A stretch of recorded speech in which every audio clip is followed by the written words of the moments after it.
Good morning, fish keepers. Cam here from the fishroom.co.nz, and we have John. That was your cue. Yeah, actually, I was Cool. waiting on the name coming up so I could show my coffee. All right. We've made it to Friday. We've done it. Hooray! Let's do coffee and be happy. I am not 100% healthy, but that is okay. Favorite part of the week is upon us, the Fanatics Friday Coffee Date. So we're going to bring up our guest right now. Good morning, Steve. How are you doing? Good morning to you, Cam, and good afternoon or evening to you, John, because there's a bit of a time difference. But yeah, good morning, Cam. Cool. Thank you very much for being with us. It's really appreciated. I know you're a very busy man, so it's fantastic you've done some time to be with us. It's an absolute pleasure. I try not to be too busy at 9 p.m. at night. So, yeah, we've got plenty of time to talk about fish, which is what I just love to do anyway. So, yeah, really pleased to be on. Cool. Oh, do you want to just give us our viewers a brief overview of sort of who you are and what you do? Okay, my name's Stephen Chester. I've been a long-time fish keeper, all the way since childhood. Always kept fish, tropical fish, and currently I own a fish shop called Premier Aquatics here in the UK, in Cheshire. And yeah, I'd like to. Well, I believe today we're going to talk about that journey and how I ended up at Premier Aquatics, how that came about. How does somebody go from a child absolutely loving fish all the way through to in his mid-40s actually owning a business surrounded and doing something I am absolutely passionate about tropical fish.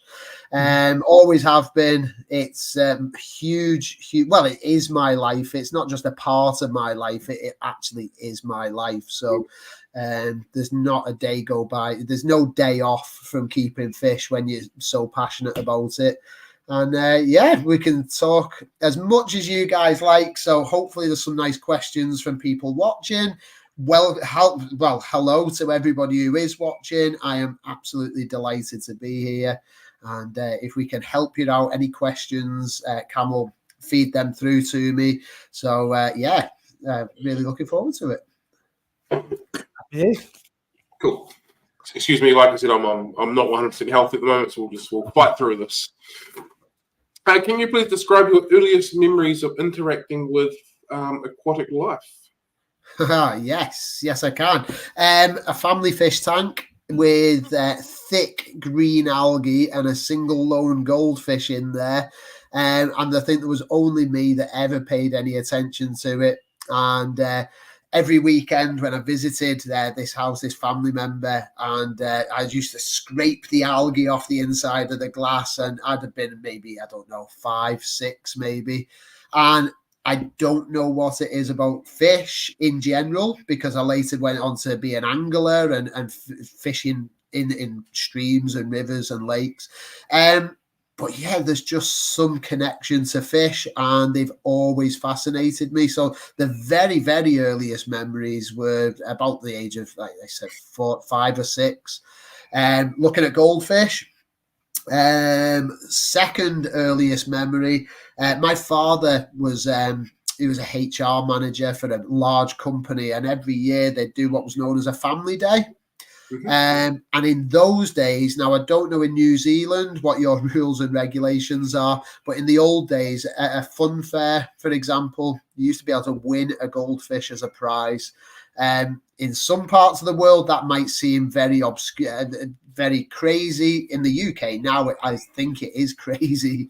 But it's a part of our childhood, and most of us started with a goldfish at a fun fair. Now, mine was slightly different. I did win a goldfish and a small bowl with a tub of ant egg food. And this is going back into the 80s. But my father was one of the organisers of this family day, and I vividly remember the boxes of goldfish behind the scenes, and again just being fascinated, being drawn to them, lifting the box, peeking in, and just something strange about fish in general that just always drawn to them. Cool. Sounds like a fantastic start through. Yeah, Um, yeah. how did these early experiences shape your fascination with it? Like, obviously, there was a passion and an interest almost instantly. Yeah. Now I can't. Apart from this goldfish tank, which was ill kept, it wasn't very well kept at all. So there was no hobbyists in my family. So it's not like I've learned from a hobbyist member of the family. Um, I remember an auntie, and we're fast forwarding a little bit now, a few years down the line. I was school age, teenager, just going into my teens, mostly 13, 14, and this auntie we used to visit, and she had 2 3-foot aquariums, one above the other, on a wrought iron stand, very basic. This is going now into the 90s, early 90s. And yeah, well, I remember being fascinated. This was my first real experience of tropical fish. Mm-hmm. I remember seeing pearl gouramis, neon tetras.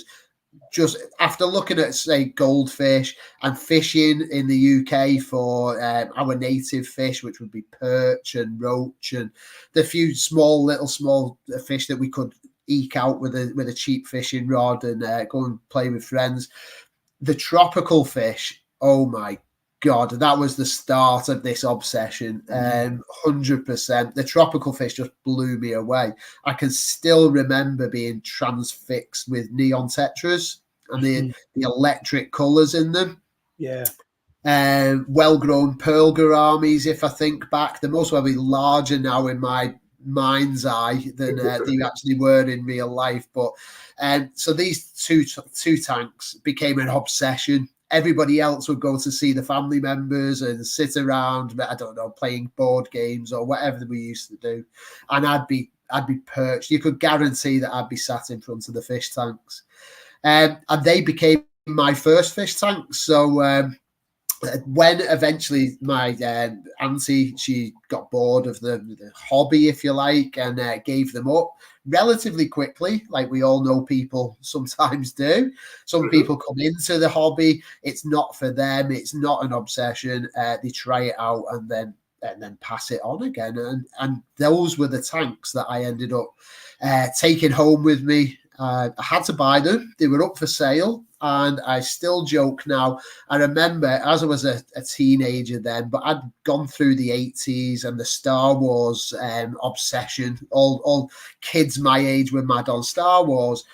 And I actually sold all my childhood original Star Wars collection to fund the first fish tanks that I ever bought.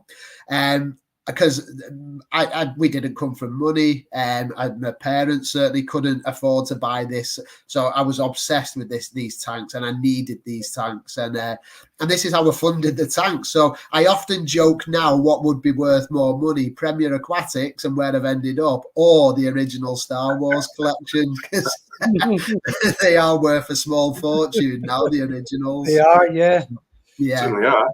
Yeah. But yeah, I've never ever looked back, and I went through the typical community tank stage where I was putting incompatible fish together and all this. I remember an Oscar in one of the tanks, and I could only buy locally through small shops that were local to us. And so that was where the experimentation started, and actually keeping fish. That's where that really started and really took off. But with no one to learn from, I'm an avid reader. I've always been a big reader. I can see, Cam, you've got some books in the background, and John, I'm pretty sure you've got a decent book collection. Yeah. And some of mine are in the background, not fish books, they're all at work, but yeah, I'm a big reader. So I started subscribing to magazines and completely then self-taught through the experts that I was reading about, avidly reading. So I usually say that a lot of my first experiences and learning curve were their question and answer sessions in the magazines. Mm-hmm. A hobbyist would write in at that stage. There was no internet. There was no. You'd write into your magazine. You'd ask your question, and then if you were lucky, you'd get it in the magazine the month after, and the expert would answer your questions. Yeah. Cool. We've had a couple of questions from the chat. We'll start with Rochelle's one that's slightly more relevant to where we're at the moment. What fishes did you own as a child or a teenager that you still love and own now? That is a brilliant question. There's two that I can think of. First one being cribs, the common crib, pelvic acromis pulcher. I absolutely adore that fish. Yeah, one of my favorites. The behaviors, the coloration, and being one of the first fish that I ever bred, the fascination of seeing dwarf cichlids bring their fry out and actually shepherd them around the tank. And yeah, cribs 100% would be up there. And I think a good, well-grown pearl gourami will always stay with me as a favourite fish. And that just harks back again to them early days of seeing it with a bright red chest and the big long fin extensions in a mature male. Absolutely brilliant fish. So I think them two would be Rochelle, if that's good. They're both still fish that I covet now. So if I do have the chance to get them in a tank, I definitely lean towards those two. Cool. And Rebecca has asked, what's your opinion on the true German Ramirezi cichlid? Do we see that line anymore? Oh, that is a very good question. The German, so are we talking of the German strain of fish that are solely bred in Germany, or are we talking of the wild type fish in general? Because there's been a lot of breeding in the 60, 70 years they've been in the hobby. So a few things. So they were first collected in the 1950s. And they were imported into the States, into Europe, and into Asia. And a lot of these countries and nations developed their own strains of the fish after a few years of selective breeding. Nowadays, obviously, we've got a smorgasbord of electric blues, platinums, golds. Black is the latest new kid on the block, and then all the permutations of breeding an electric blue with a standard, and so there's a lot now of different strains. If we're talking about wild type fish, I would say they are definitely a rarity in the hobby now. They're all domesticated lines. The wild fish is still relatively easy to get from Colombia. If you're a business such as mine that imports in from Colombia, they're always on the list, and they are easily collected in numbers and available to us. So we know that there are some wild fish out in the UK hobby. We've literally just sold out of a really nice batch of them. So there are then hobbyist breeders that I know of that are actually breeding from a wild line. Yeah, German rams are, as the name suggests, a lot of people now call all Microgeophagus ramirezi, call them German blue rams. Now, the term German blue ram should only refer to fish that are born and bred and raised in Germany. So very few are. A lot of people come to me and they say, have you got German blue rams? And I say, well, no, because ours were bred in Asia. They can't possibly be German blue rams because they're Asian blue rams. So to be very pedantic on that sort of thing is...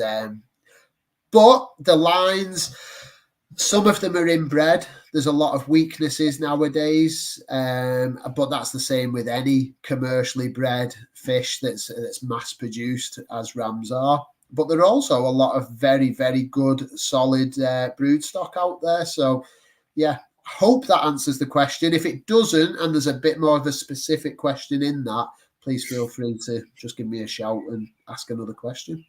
How do the wild ones compare to the domestic, commercially bred ones? Very beautiful. Less blue coloration, a lot more yellow on the chest. So... so the first half of the fish, once they're large enough and they're mature, they're very, very yellow. They've still got the blue spotting on the back half of the body. I'd say it was slightly less intense Than some of the domesticated strains, because the domesticated strains, of course, have been bred for more and more blue. Yeah. Some of the ones that we get, the yellow's quite washed out. It's a lot deeper on the wild fish. And of course, the finnage is exquisite on an actual wild caught ram. They're absolutely beautiful. So they do still have the big, long, first leading edges of the dorsal fin. Do you find that the black line that comes down the front of them is more prominent on the wild ones as well? Yes, yeah, I think so. And again, I don't know whether that's been bred out of the fish purposely, or as they've selected for, say, more blue coloration, they've lost some of that black marking. I don't know on that, but yeah, very, very beautiful fish. Relatively easy to keep and relatively easy to breed as well. So they're not impossible. Obviously, they come from soft, acidic water. And with rams in general, I would suggest a lot higher temperatures than normal community tanks. They live out in the savannas of Colombia in what's called the llanos, or the grasslands. And instead of being shaded by tropical rainforest and having some level of shade from the direct sun, most of their waterways, the pools that they're found in, relatively shallow, but have got this Colombian tropical equator sun burning down on them. So the temperatures can be up 29, up to about 33, 34 degrees. They'll tolerate that very well in an aquarium. So I often suggest to people when they're in my shop, think of them more along the lines of discus, very clean, soft water, and get that temperature up, and they'll be generally fairly happy. It's funny you say that. I pretty much go for the same. Keep the water nice and warm, keep the water nice and clean, and give them a nice wee diet of live food, and you're away laughing with rams. And any issues you generally have with them don't seem to happen quite as frequently. Exactly. Yeah, at cooler temperatures, a lot of dry food I've found. They're very prone to bacterial infections if kept wrong. They can be classed as a weak fish if you're keeping them in the wrong conditions. Well, as can a lot. They're a little bit less forgiving, which I'm sure you guys have found, than the majority of community fish, if you like. So, yeah, still a sensitive one. Yeah. But well worth keeping. Absolutely. Rochelle would like to know, what strain of rams do you think should not be in the hobby? I'm not the world's biggest fan of balloon fish and some of the man-made strains. I will say we've had them in at the shop before now, because being a retail shop, we do have to stock something for everybody. They're not necessarily my cup of tea.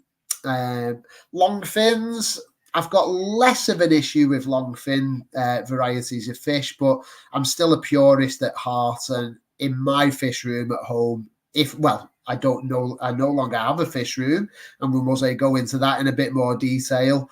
But if I did, some of the real extreme strains of balloon fish, the long fins, they'd rarely, if ever, find themselves in my tanks at home. Sure. While you were talking about rams, and something just sort of popped up in my head. I know you're incredibly knowledgeable when it comes to different species of fish, almost to the point where you're almost a walking encyclopedia when it comes to fish. Only the ones that I know. There's a lot that I don't know, Cam, but yeah. I was going to say, if it's okay with you, if we can get the people in the chat, this is totally going off field what we normally do. If they want to put a species of fish that they want to know more about in the chat, and we'll bring it up. And if you want to discuss, if you know about that particular one, because not a problem at all. Yeah, I'm never. I'm never shy. If I don't know something, I'll tell you that I don't know it. I generally speak from first-hand experience. So if I know it, let's go for it. That's absolutely fine. John Hanson has just popped up. I've just seen the chat at the side. Somebody's mentioned epistogrammers. Should we get started on epistogrammer? There you go, guys. If there is a particular species of fish that you want to learn some more about today, put the species in the comment and we will go from there. Do you want to have a quick, brief conversation about epistogrammas, John, or do you want to narrow that down to a particular epistogramma? So, yeah. No, epistogrammas in general suits me. Okay. Well, John, but we can do that. Yeah, let's fire away with the pistos. If we've got a couple of hours, then we could go for a couple of hours on epistogrammas. This is my pet subject. So, right. So going back to the early days in the hobby, I opened a book. Still got the book to this day, and I saw a female epistogramma Niceni in a photograph. And I absolutely fell in love with that fish. And it set me on a long, long journey with epistogrammas, meeting amazing people all over the world, leading out to Brazil to go and actually fish for epistogrammas and snorkel with them, and actually go into the Rio Negro and go searching for epistogrammas. I've kept and bred about 130 species. I've got breeding records of all those epistogrammas, and there's a lot of very useful information I could most probably share. So the early days of keeping epistos was going to my local shops. I was still relatively young then. Go to the local shops, see what I could find, and I kept and bred over the years. So it took me a while because they're not the most commonly kept fish in the world, and they're not the most common fish to find, especially in general pet shops. So it took me a while, but I searched out for epistogramma cacatoides, borelli, agassizi, an unusual one from Asia called steel blue. Came up early on, which is known to be a bit of a hybrid, or potentially be a hybrid. And then after keeping and breeding these fish, and I absolutely fell in love with them. And we'll go over it. We'll go into some detail on how to keep them very shortly. But I kept all the ones that were easily available to me. But I kept reading more and more about these. There was hundreds of species, and there was new ones being found all the time. And I was just obsessed, and that led me down a big rabbit hole of having to look further afield. By this stage, I was a member of several fish clubs, including the British Cichlid Association, which then led me to the guys that were really specialising in epistogrammas. And I then went on a journey visiting people the other side of the country, staying in their fish rooms, coming home with bags of fry of very rare and unusual species. And then it snowballed from there. We were in touch with people who went out to collect epistogrammas and bring them back, some of the rarest fish in the hobby, epistogramma wise. And so over the course of most probably about 10, 15 years, then I specialized in epistogramma. So for those who are listening that don't know about epistogrammas, and I can't blame you, they're a relatively small, obscure genus of dwarf cichlid. They come from South America and can be found across Peru, Colombia, Venezuela, Brazil, into Uruguay and some of the cooler southern parts of the countries. And they are very, very small, generally only growing to about 2.5 inches maximum, and right at the bottom of the food chain. So that you'll generally find them in the wild in small jungle creeks, heavy leaf litter on the bottom, some wood, and they're cave spawning dwarf cichlids. So they're generally harem spawners, so they'll take the male will defend the larger area, and within that area he'll keep several females in there, and he'll breed with all females. The females then take on the brood care, so the female will trap herself into I used to use half a coconut with a tiny notch cut out, soft sand substrate, and I'd set the tanks up maybe with some leaf litter, and the fish would live in there. They absolutely require soft and acidic water and a very good diet of live foods. So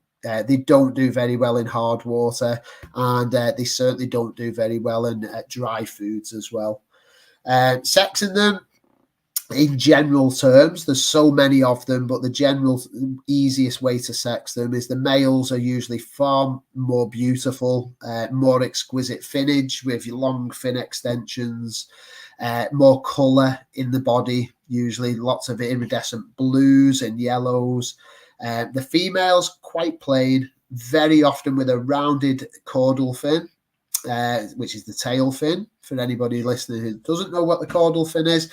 So a rounded tail fin, and the surefire way of sexing them is the black ventral fins. So the two fins that hang down underneath, in females, they're usually jet black, and the body of the female is usually a greyish colour, but in brood care, she changes to a stunning yellow coloration.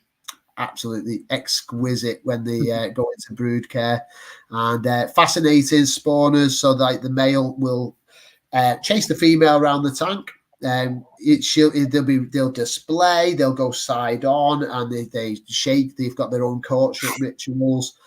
The female will then choose her spawning site, which is usually in a cave or in a tucked away hollow in the wood or under a leaf, usually somewhere hidden away, and she'll get in there, she'll lay the eggs. The male will then fertilize them, but then he'll be chased away by the female, and he will then cease to have any kind of brood care responsibilities.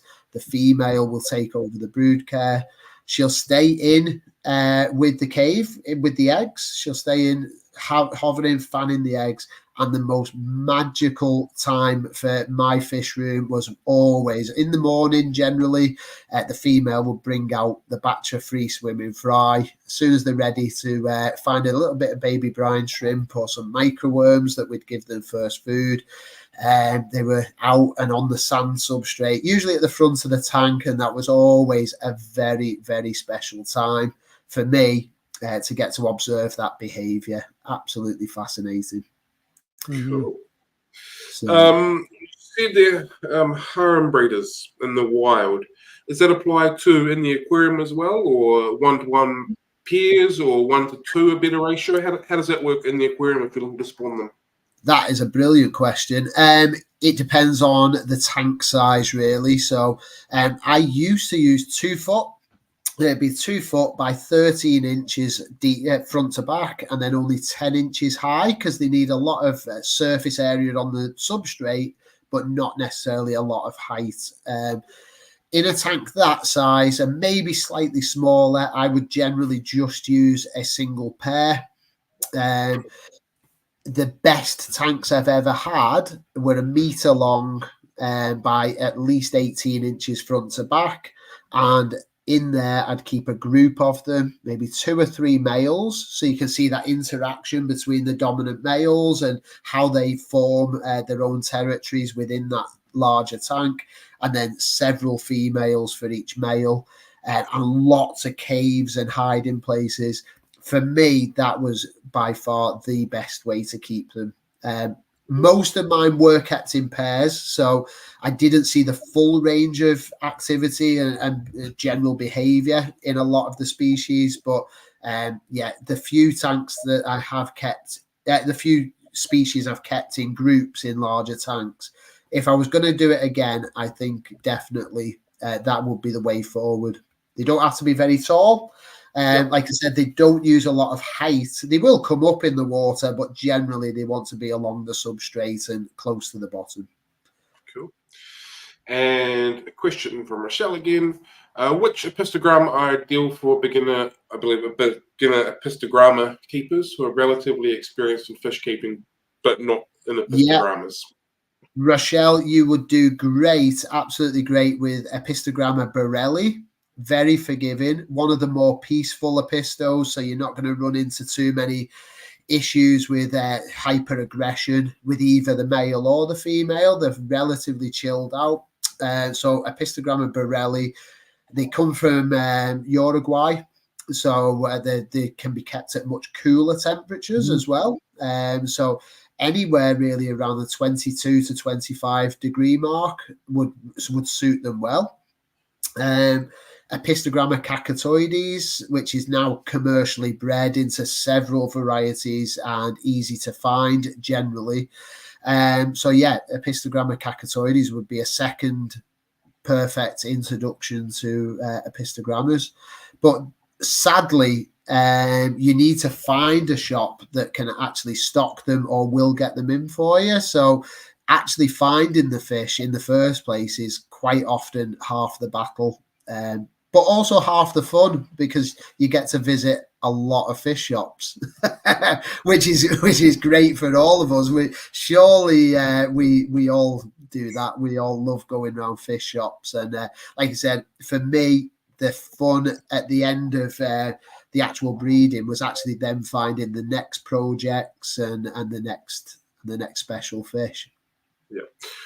I can assure you, as a shop owner, that I have a list about as long as my arm of people that are looking for various species of epistogramma that I have been looking for several months now. When they pop up, I'll be able to get them, but until they pop up on my list, I won't be able to do anything with them. Exactly, yeah. And another just side thing for us in the trade, some of us are very wary, and as much as I love epistogrammas, I'm always a little bit wary of bringing epistogrammas in, especially the wild caught epistos, because as a business, sadly, it's not just a hobby. Otherwise, we'd all be inundated with fish that we couldn't sell. and it's all about selling the fish as well, because we've got bills to pay and staff to pay. But the epistogrammas are often they're requested in pairs, of course, because the breeding behavior is a massive part of keeping epistogrammas. Sadly, there can be skewed sex ratios. So with the wild fish, they generally collect a lot of the wild males because they're nicer, brightly coloured. I have a theory that they're a bit bolder in the habitats, and they're more easily collected because they'll stay out to defend the territory. They're less, and the females will be buried deep in the leaf litter. It may not be true. They may just drag a seine net through, but the way I've seen some epistos collected, it's all by hand and very ecologically safe. But yeah, there's a lot of instances where we get just all male batches come through, and shifting even the rarest species. If you can't get a pair of them, the interest drops, and you as a retailer, you end up with a tank of very, very beautiful fish that nobody particularly wants because they're not the most decorative. They're not going to be right out at the front of your tank. Sometimes they will be, but they're quite small, shy, skittish, and not going to be the whole centerpiece of your aquarium. So, yeah. I understand that all true and well. Yeah, so then it's and another example from when going back before I was in the trade.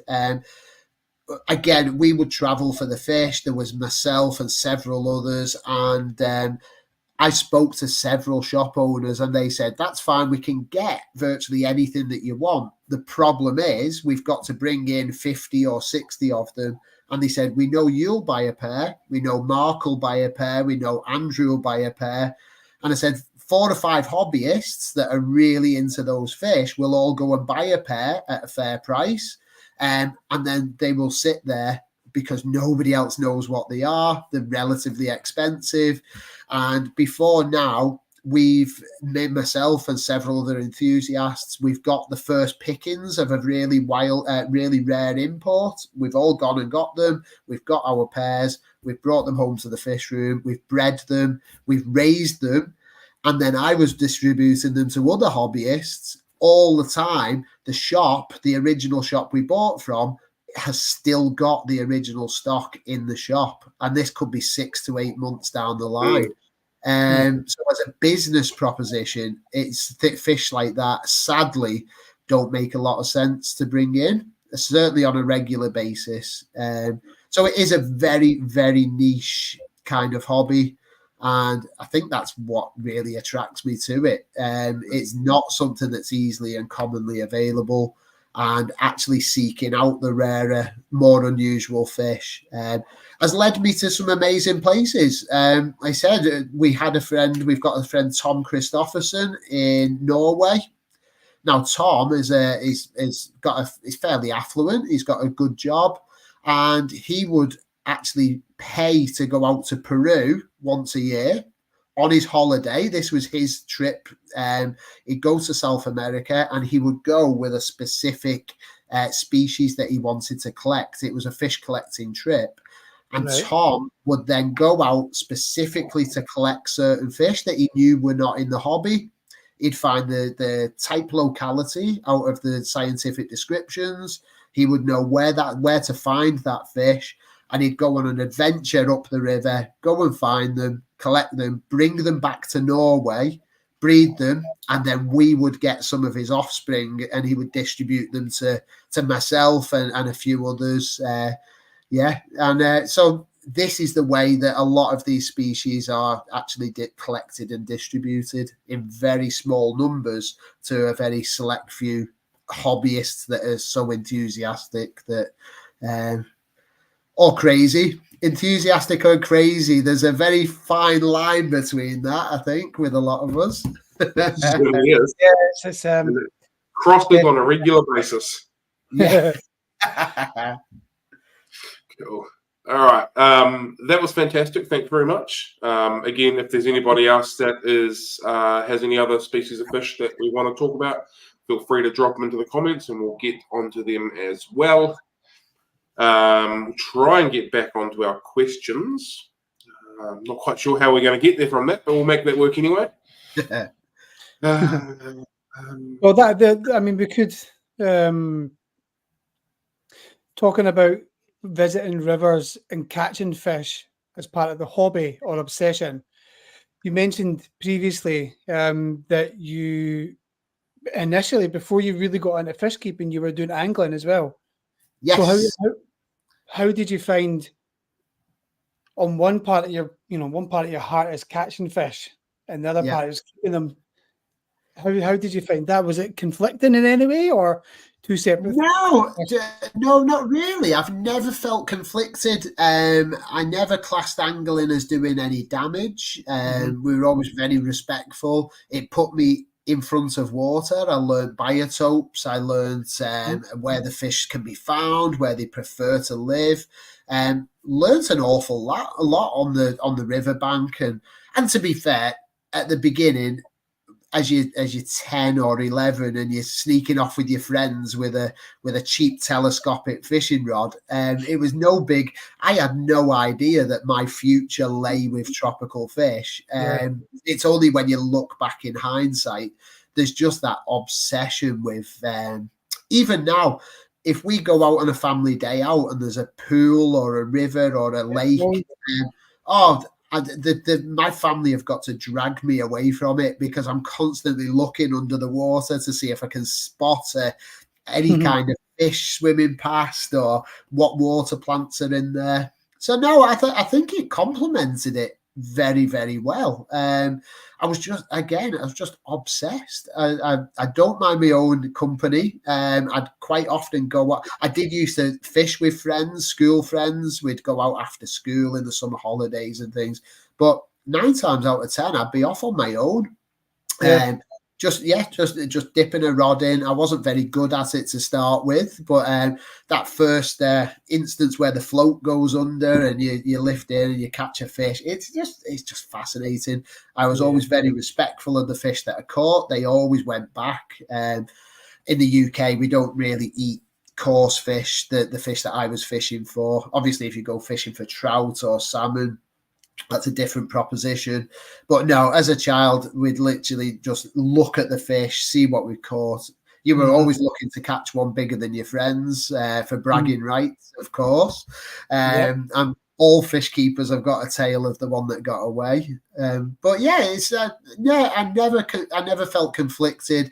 I always felt it was very complimentary to actually go in then into keeping the fish in a tank. And do you think like being in front of water and, like you said, learning about biotopes, do you pull on those experiences now as a fish keeper and kind of obviously you're not keeping native fish in your tanks, but rivers. Do you pull a lot of the kind of ideas that you've seen over the years as an angler into the biotope element of your hobby?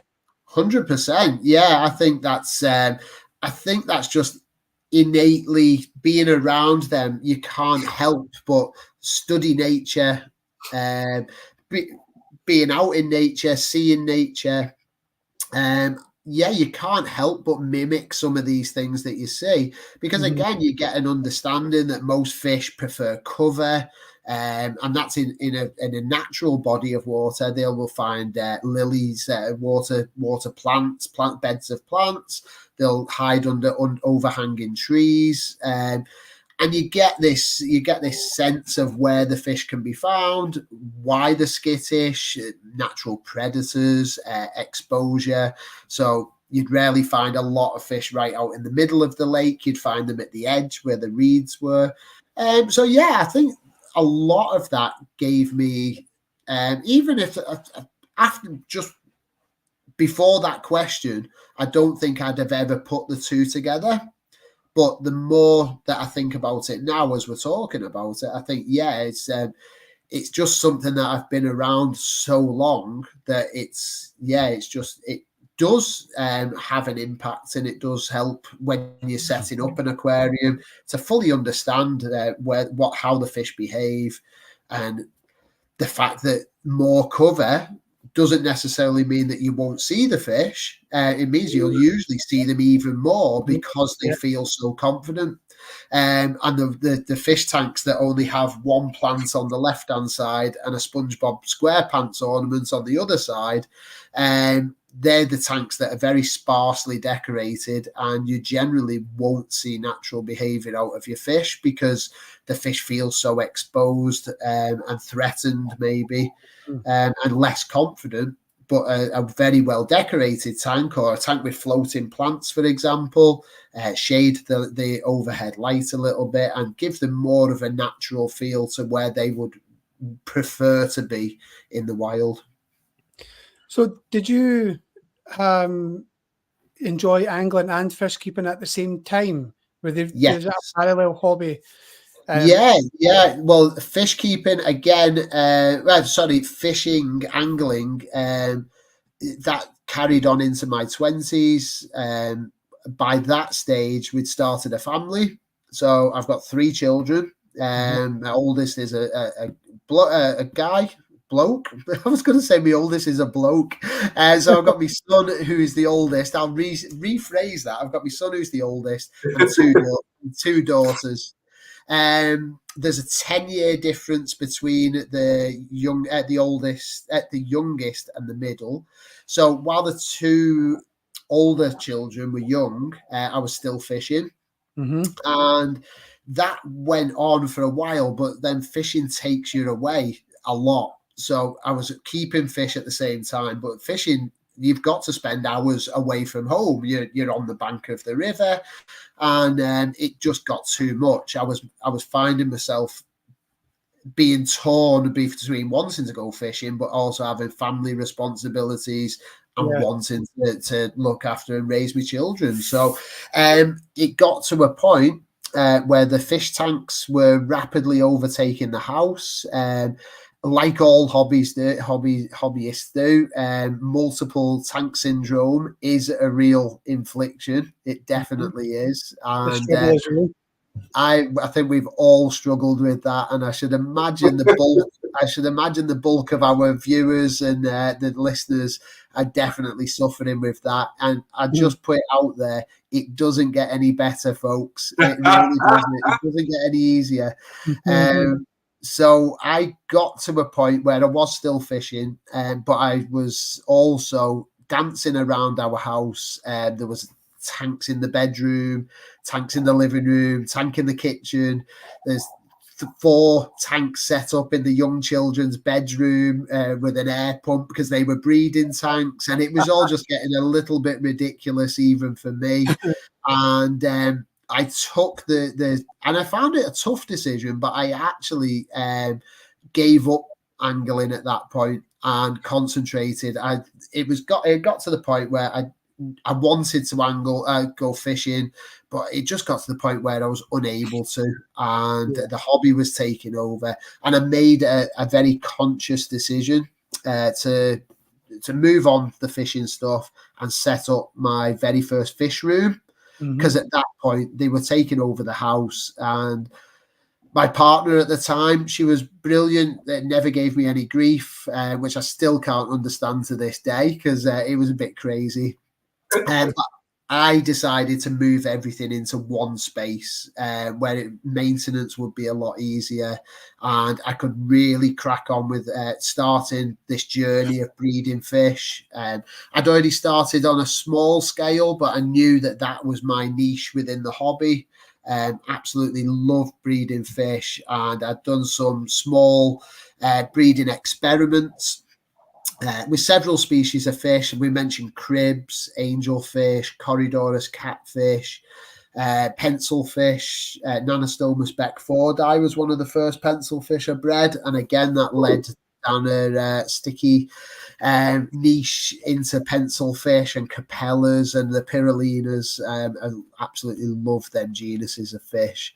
And so I set up the first fish room and essentially gave up fishing, which is both sad and a benefit as well, because it allowed me to spend so much more time at home. Although I was out in the garden shed looking after the fish and obsessing over my hobby, I was also there a lot more for the children and raising the family. So, yeah. So do you think now that your kids are older, do you think you would ever return to angling as a hobby at any level?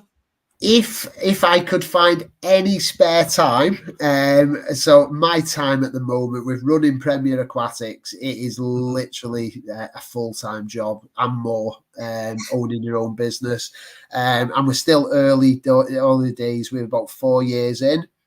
Still on a growth curve, hopefully upwards. We're doing well, and I want multiple shops. I've really got the bit between my teeth for Premier Aquatics, and at this moment in time, my poor family are even struggling to spend a day with me. So any spare time that I get will be devoted to spending time with my partner and the children when they're able to have a day out with me. So unfortunately not. I've got my first grandchild as well, which is exciting.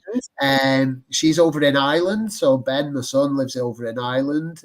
So I don't see her as often as I'd love to. So they're moving to the UK this year. And I think for the foreseeable, any spare time I get is got to be devoted back to the family, because they sacrifice as much as I do for Premier Aquatics. Like I said, my partner works, and we see each other each evening, of course, but I can't really remember the last time we had a weekend off together. So it's a rarity that we get any quality time. So yeah, fishing, as much as I would love to, and it may be that I go out with a friend or borrow somebody's fishing gear.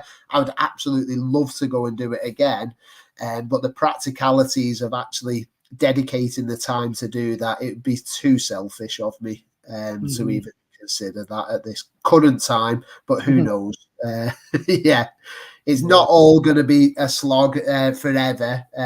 We just started.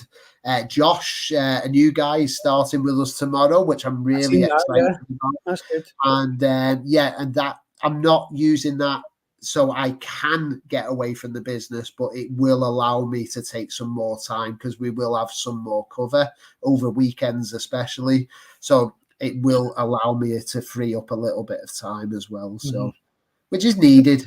Like I said, 4 years of very intense, nearly 7-day weeks, 15, 16 hours a day.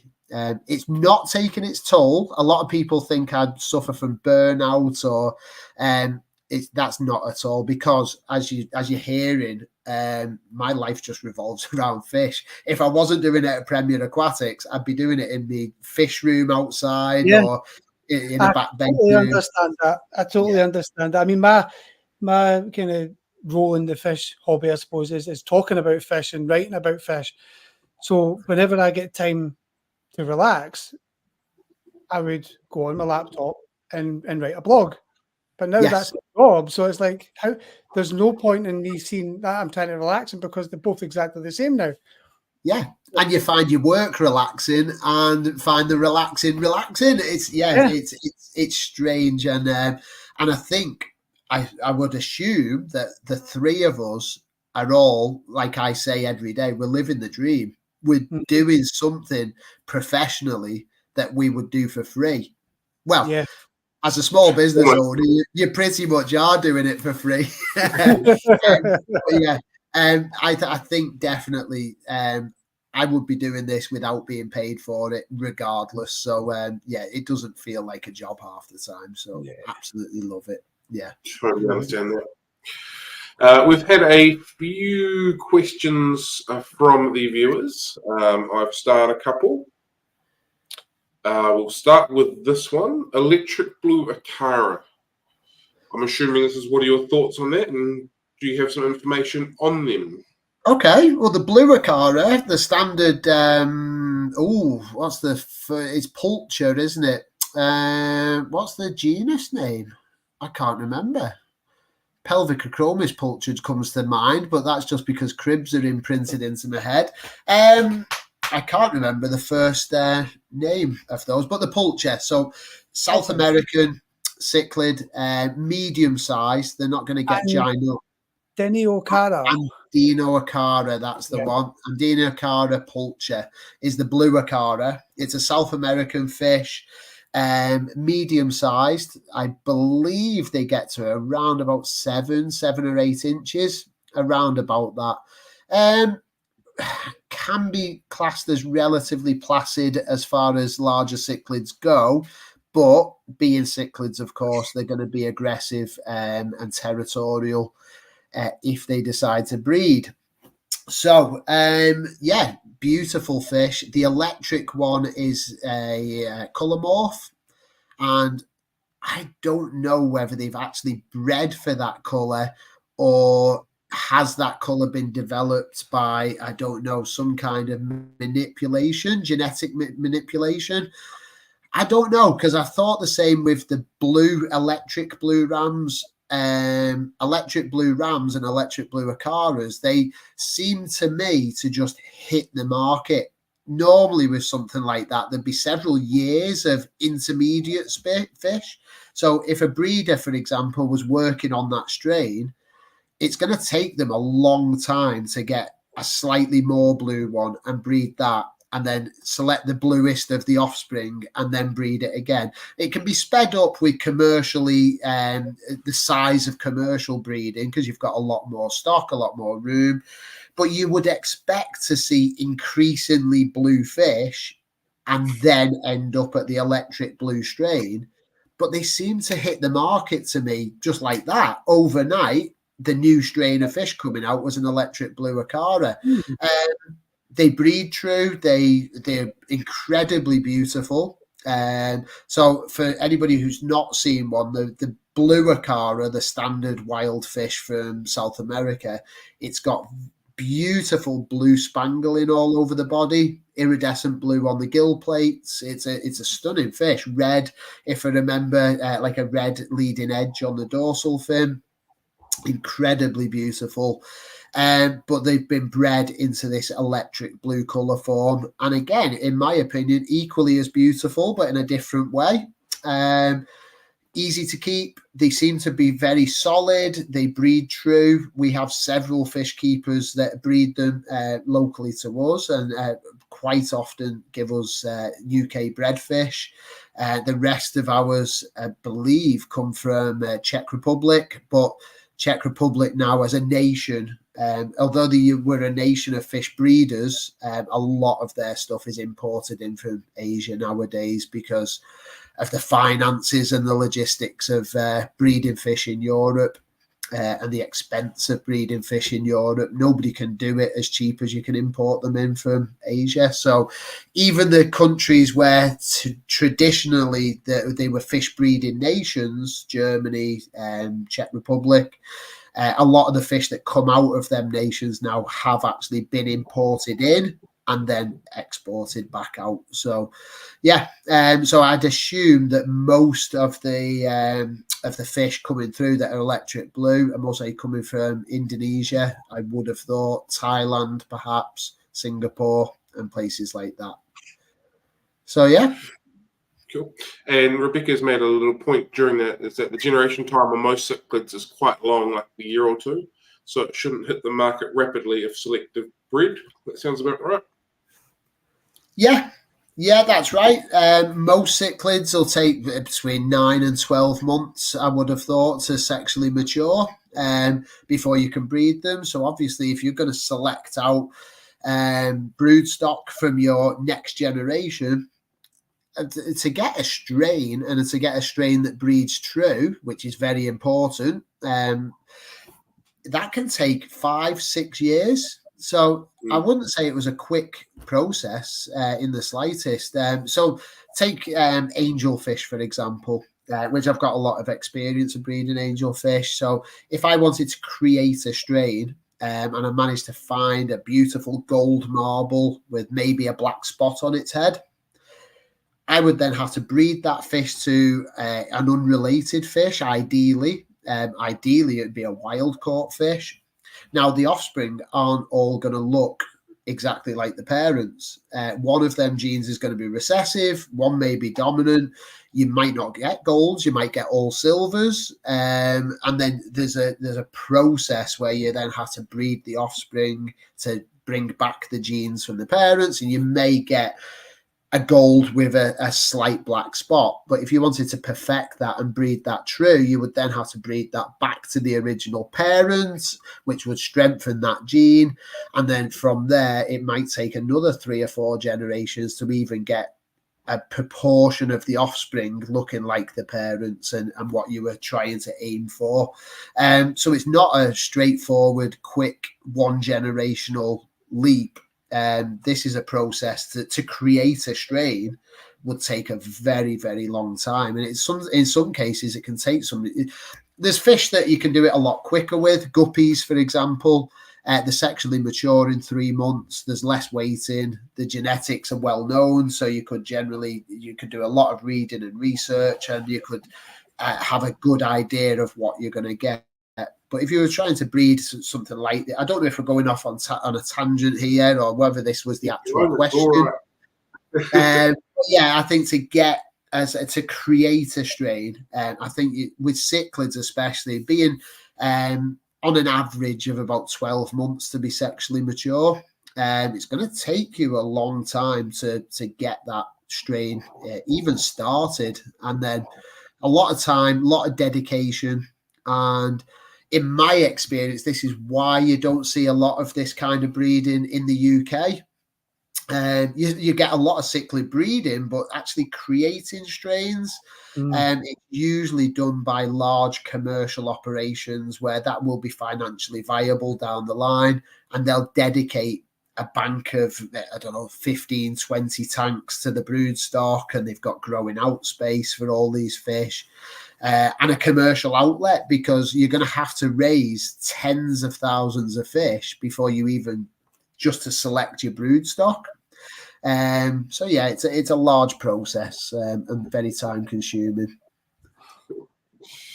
The next question we have from the floor is glass catfish, which people are well and truly knowing that I do not like. Will they breed in an aquarium? That is a question I do not know, if I'm completely honest. It's not one that I've kept as a hobbyist. We have them in the shop on a regular basis.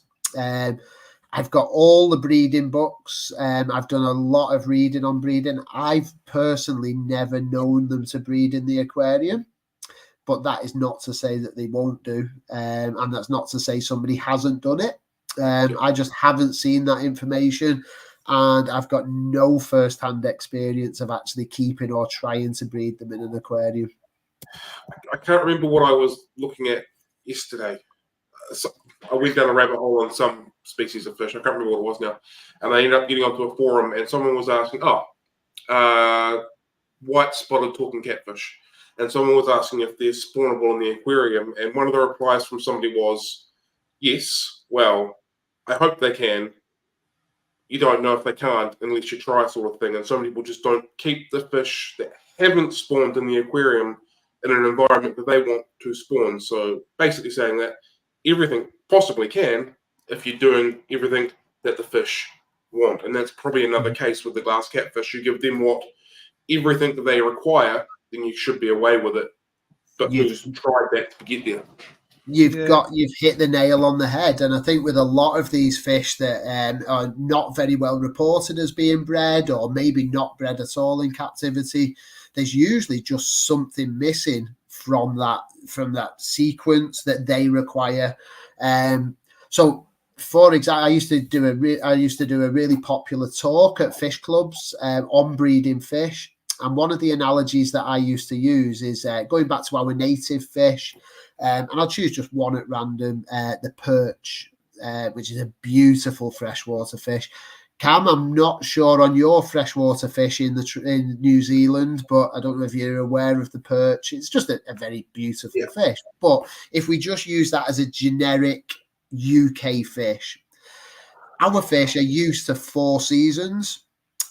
So we go into spring we start at winter. So that we go into the winter. In the UK, we can go down to around about -20. The fish are never going to breed at that temperature. Wow. Absolutely not. They're going to be on the bottom of the canal, or in the deepest parts of the warmest parts of that body of water. They're going to be huddled together. They're not going to be actively searching for food. They're just surviving this cold, cold winter. Going into the spring, the water temperature starts to rise. The day length lengthens. We get more daylight. The live foods in the water, the daphnia will bloom, the mosquito larvae will bloom. The fish will then start to wake up, and when the water hits around about 16 to 18 degrees, the fish will just spawn like that. They'll do it at the drop of a hat on the same day, right across the country, give or take a day, should I say. So within the same week, all the fish across the UK will have spawned, and they've got a natural trigger, which in the UK is day length and temperature. In South America, for example, they have 2 seasons, a wet season and a dry season. In the height of the dry season, any of the fish, your epistogrammas, your discus, your angelfish, your tetras, they're just thinking about survival. They're just trying to survive this extreme high temperatures. It's right on the equator. The water levels are dropping daily.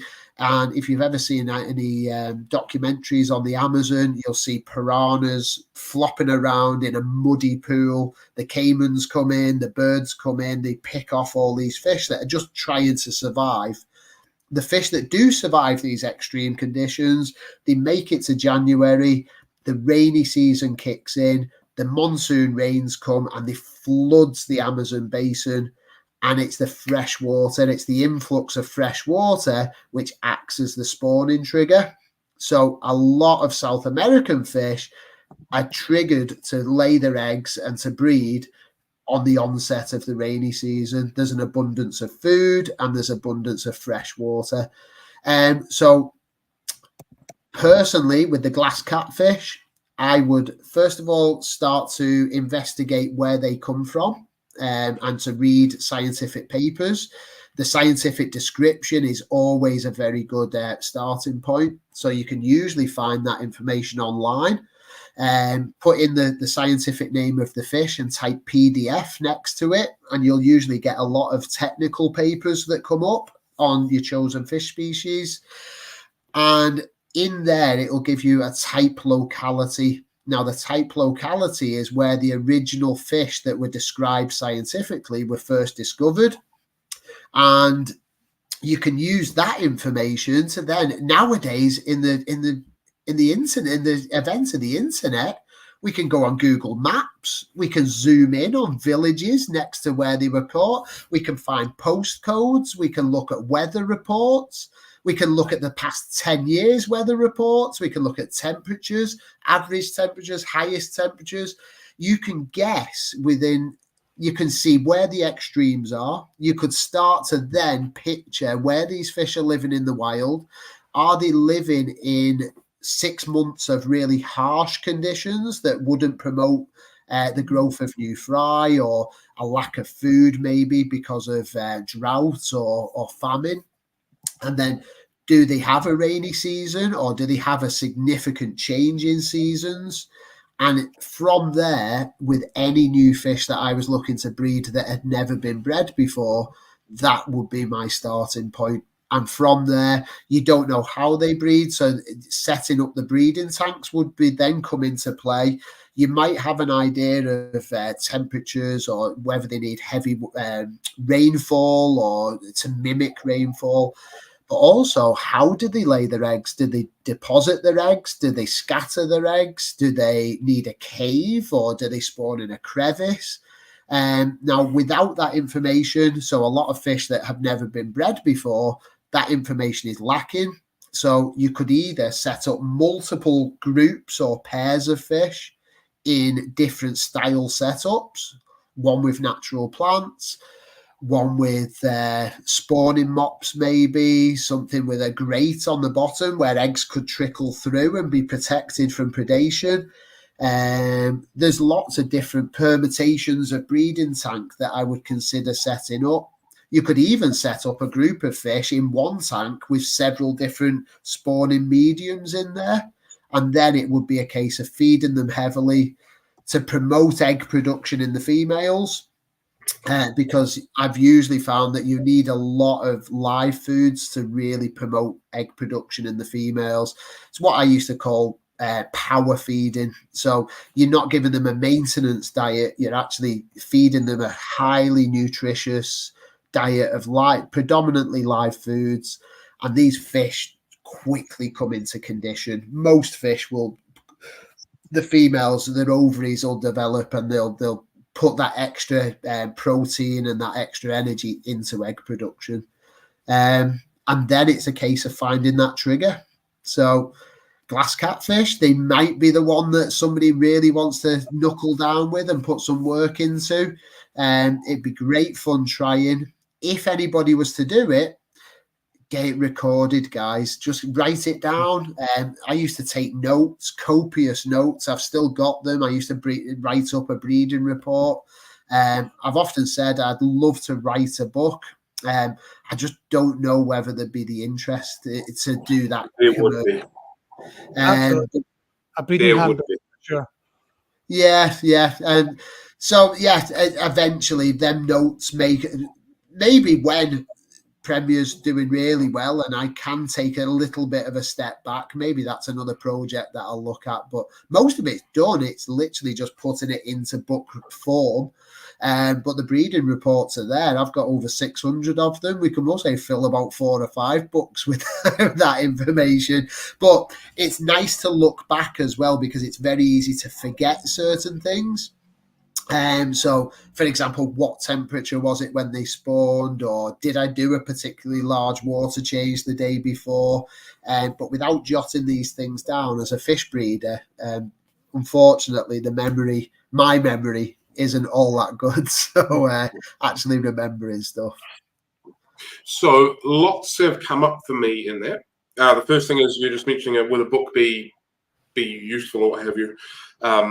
This week, I had a young fella come in who's been trying to breed his crepensis, and he's sort of struggling, but then he was also saying he was looking at trying to spawn his Congo tetras, and he wasn't able to find any proper sources and that kind of stuff. I've got a book on my counter, well, it sits behind the counter, that I read quite regularly. It's a commercial fish breeding book. I pulled it out. We found Congo tetras. He sat there for 5 minutes reading all the information on that. So I can assure you that if there was a book related to spawning aquarium fish, that it would 100% be useful for the hobby, and that people would definitely use it and buy it. Is the book that you've got on the counter is it Brian Daniels? Yep. Is it Daniels? And Brian Matthews, maybe? Brian somebody, yeah. Yeah, ornamental fish farming. Yeah, blue cover.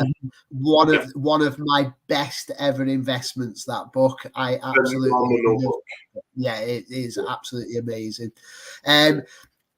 I've also got some old books with Congo Tetra information. If that viewer, if he's watching today, if he wanted to get in touch, I can scan the pages of them books and send them through. Cool. Yeah, he comes in about 3 times a week. So if you could do that, it'd be awesome. I'll show them to him. We'll pass him across to him. That's the beauty of the internet nowadays. We're in touch with people in New Zealand, and we can share information just like that. It's absolutely phenomenal. It's brilliant. Yeah. The other thing that came up for me is we're down in the southern hemisphere, and there might be fish from the northern hemisphere. Keeping them in different hemispheric conditions, so it's summerish coming for you guys, it's winterish for us. Do you think that backwards keeping affects the way that the fish will spawn? And should we be mimicking what they would naturally be in? So, like if it's winter here, they'd be in summer. So, doing it that way, or vice versa. Do you think that has any? That is a very good question, and one I'm not too sure on. Barometric pressure can definitely play a part. So when you've got levels of high pressure, for example, when a low front's coming in, so the thunderstorms are rolling in despite the season, that can definitely have an impact. So I think time of year, with some of the more tricky species, 100% can. I definitely think that would have an effect.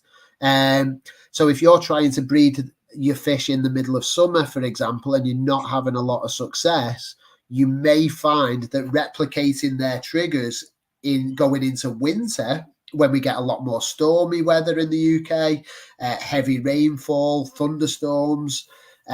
It's well known within Corydorus circles that if there's a thunderstorm brewing and it's on the news, you'll find the Corydorus people I know, the serious breeders, they'll rush out to the fish room and they'll do large cool water changes.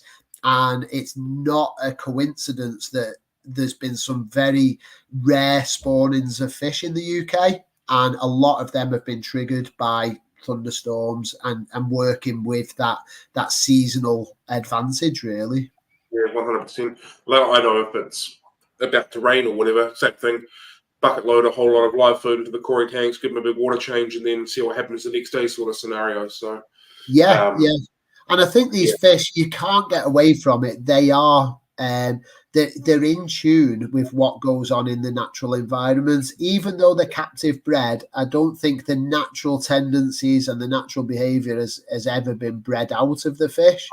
So, as I touched on earlier, I was out in Brazil. It's going back 5 years now, but I was out in Brazil, got to spend 2 weeks on the Rio Negro, on the very cusp of the end of the dry season and the start of the rainy season, which is the best time to go.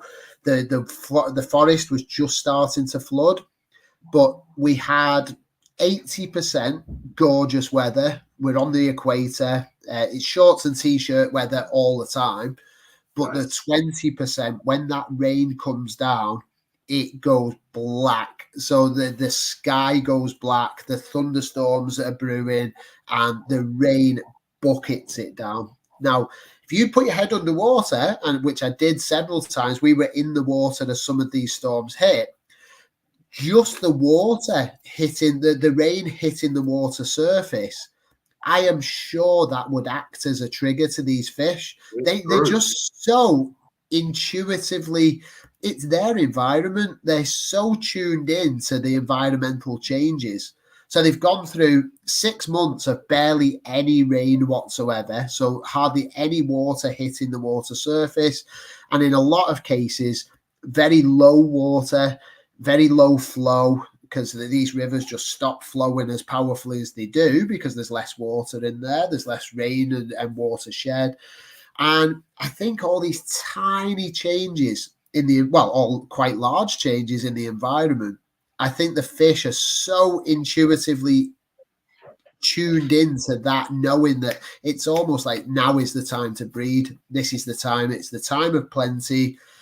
I'm a big believer. I think the rains hitting the rainforest canopy above are definitely washing in lots of live food that they wouldn't necessarily be getting otherwise. Ants caterpillars, all kinds of spiders. Yeah, termites, all this stuff is being washed into the waterways. So there's an influx of fresh food. I think that definitely. I think I'm working with that, going back to the hemispheres and going into summer and winter. I definitely think you should try and work with the environment, especially with some fish are very easy to breed and you don't need to worry about. I think it's more the specialist fish that are very difficult, known as being difficult to fish. They can be the tiny advantages that really push you from, and even if you've got to wait 6 months until the start of winter or start of a stormy season, I think it would be well worth bearing that in mind if you were embarking on breeding something that was a little bit unusual or out of the ordinary.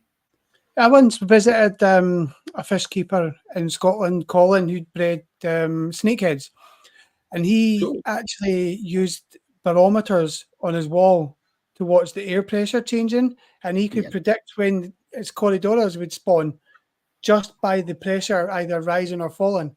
Yeah, Colin Dunlop, a very good friend of mine. Yeah. I hope he's watching, but I'm not sure he would be. I've spent a lot of time in Colin's company, and he is one of the best thinking, the hardest thinking aquarists I know. He puts a lot of work in, or did. I believe he's closed his fish room down now, but I'm sure he's still keeping fish in some capacity. I haven't spoken to him for a couple of years, so I'll have to reach out and try and get in touch with him again.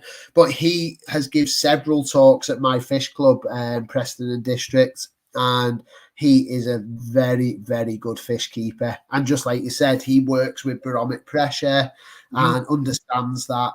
And yeah, he's definitely can definitely help. Yeah. We've got another question. Well, this was actually quite a while ago, but we'll get through this anyway. Do you think that exports of wild-caught tropical fish will eventually be banned like they have other species like parrots? Okay, very good question. I'm not sure is the honest answer. There are a lot of people that are very concerned about wild-caught fish, and in some cases with very good reason. Ill-conceived fishing practices, for example, and with that, I'm thinking more of the marine side of things. Cyanide fishing, dynamite fishing, it doesn't do the hobby any favors whatsoever. A lot of it's been outlawed now, which is great, but then also a lot of wild caught fish have been banned from being collected in those ways. Now, going back to the tropical fish, I've got some experience of this, and I don't know if it's a take that most people would agree with or not, but we'll discuss it anyway. A lot of the fish, so my experience goes back to the Rio Negro again. I went out with Project Piaba. Now, if nobody's ever heard of Project Piaba, it's an amazing initiative. That's an amazing initiative that aims to support the ornamental fishing industry in Brazil, in the Rio Negro. Now, this is one of the last pure biotopes in South America. South America at the moment is being decimated by cattle ranching, is taking up huge swathes of the Amazon rainforest. It's being chopped down completely. Fish habitats are being lost hand over fist to deforestation, where they strip out and burn the jungle so they can create pasture for the cattle industry. Gold mining is another massive one. The mercury that they use to separate the silt from the gold is catastrophic to rivers in South America. If you look and do some research on gold mining in South America, it's an absolute crime what they're doing out there to the waterways and the natural environments. On a slightly less scale, but the drug industry in Peru and Colombia, they're pouring highly toxic chemicals that they use to produce the drugs in the middle of the rainforest, under covert farms, and they're just pouring that into the waterways and polluting all these. So there's fish being lost even before we've discovered them for the hobby. So I do believe that fish and fishing is far less impactful than any of those put together. It's such a small portion of the actual forest that's being collected. Now, with Project Piaba, I went out to Brazil and we spent 2 weeks studying the entire ornamental fishery of the Rio Negro. So we started at Manaus and went all the way up to Barcelos. Met with fishermen, went out with the fishermen, and viewed how they collect the cardinal tetras predominantly. And it's all done by hand. And these people have only got fishing as a source of income. These are not rich people. They're lucky if they can put some rice on the table to go with the fish that they'd catch to eat naturally. They're lucky if they can put fuel in the boats to get back into the fishing grounds.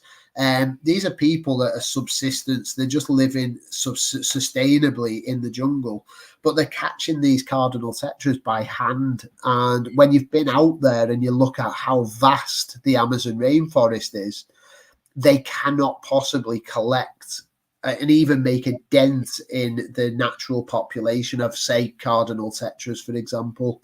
So Project Piaba was formed in the 80s by the university in Manaus in South America. I don't actually know whether it was in Manaus, but Project Piaba was formed because there was concerns that the gold rush for cardinal tetras was so extensive that there was up to 25 million a year being exported out. Now, there were worries that was unsustainable, and there were studies started by a university professor to evaluate the fishery to see whether this actually was sustainable. Now, in that part of the world, they quickly deduced that, yes, this was sustainable. It is okay. Every year, they have the rainy season. So when the water floods in that water basin, it floods so high, it is impossible to go out and collect the fish for 6 months of the year. At that stage, the fish are breeding and they return year after year in the same numbers that they were the year before. So there's no overfishing. Mainly for other species. There could be for other species that would have to be evaluated, but what they have discovered in the last 40 years, 30 years since the studies were started, that the Rio Negro fishery, for example, is completely sustainable. The way that they collect the fish is it's not damaging to the environment at all. The fishermen know that the pristine rainforest is vital, because if the rainforest disappears, the fish disappear. They don't have a living anymore, so they're very, very respectful. There's no damage. There's no litter. It's pristine. It's heaven on earth. I've often said I'll retire out on the Rio Negro at some point. It is absolutely heaven out there. It's beautiful. So yeah, I know that's just one tiny section of the Amazon River, and it's one tiny section of the worldwide ornamental fish trade. But there's less and less wild caught fish now, and there's less need to ban it, I think, because they're being used less and less. The fishing industry in Brazil is in real trouble because commercial breeding has outcompeted them, basically. So the people whose livelihoods, it's a very complex story. It's a very tough story to tell. So the people that rely on collecting tropical fish out in Brazil, for example, they're now being outcompeted by countries such as Indonesia, because Indonesia can breed however many cardinal tetras. They can and do breed cardinal tetras, rummy nose tetras. A lot of the fish that are staples that used to be wild caught are no longer desirable for wild caught fish because they're cheaper, they're easier to find. The supply is far more reliable from Indonesia. They're all bred commercially. So I think over time, there's just going to be less and less need for wild fish. Although as a hobbyist, I hope that they don't ban it completely, because there's still a need for new fish to come into the hobby to generate interest, as well as I think I saw one of the on the comments before that come up at the side of the screen. I'm sure earlier on I glanced across and saw somebody mention the new Nanostomus, the red Nanostomus. Now these are Peruvian fish that only last year we discovered. Nobody had ever seen them before. So the Amazon rainforest has still got these absolute gems of fish that people have never even seen before, and science hasn't even seen before. So they're still describing new fish that people haven't seen. So yeah, so it's a very, very, yeah, there you go. Those new Nanostomus Red Bull species are silly gorgeous, and they are. The one worry with that is we don't know what their distribution is. Are they just located in one stream? And when there's a bit of a gold rush, because they are the new big thing, and people can financially profit. With the coral red Nanostroma, it's the same thing. Almost went extinct. Yes, you don't want to risk that everybody goes to this one stream to collect all the fish that they can, because they're very valuable.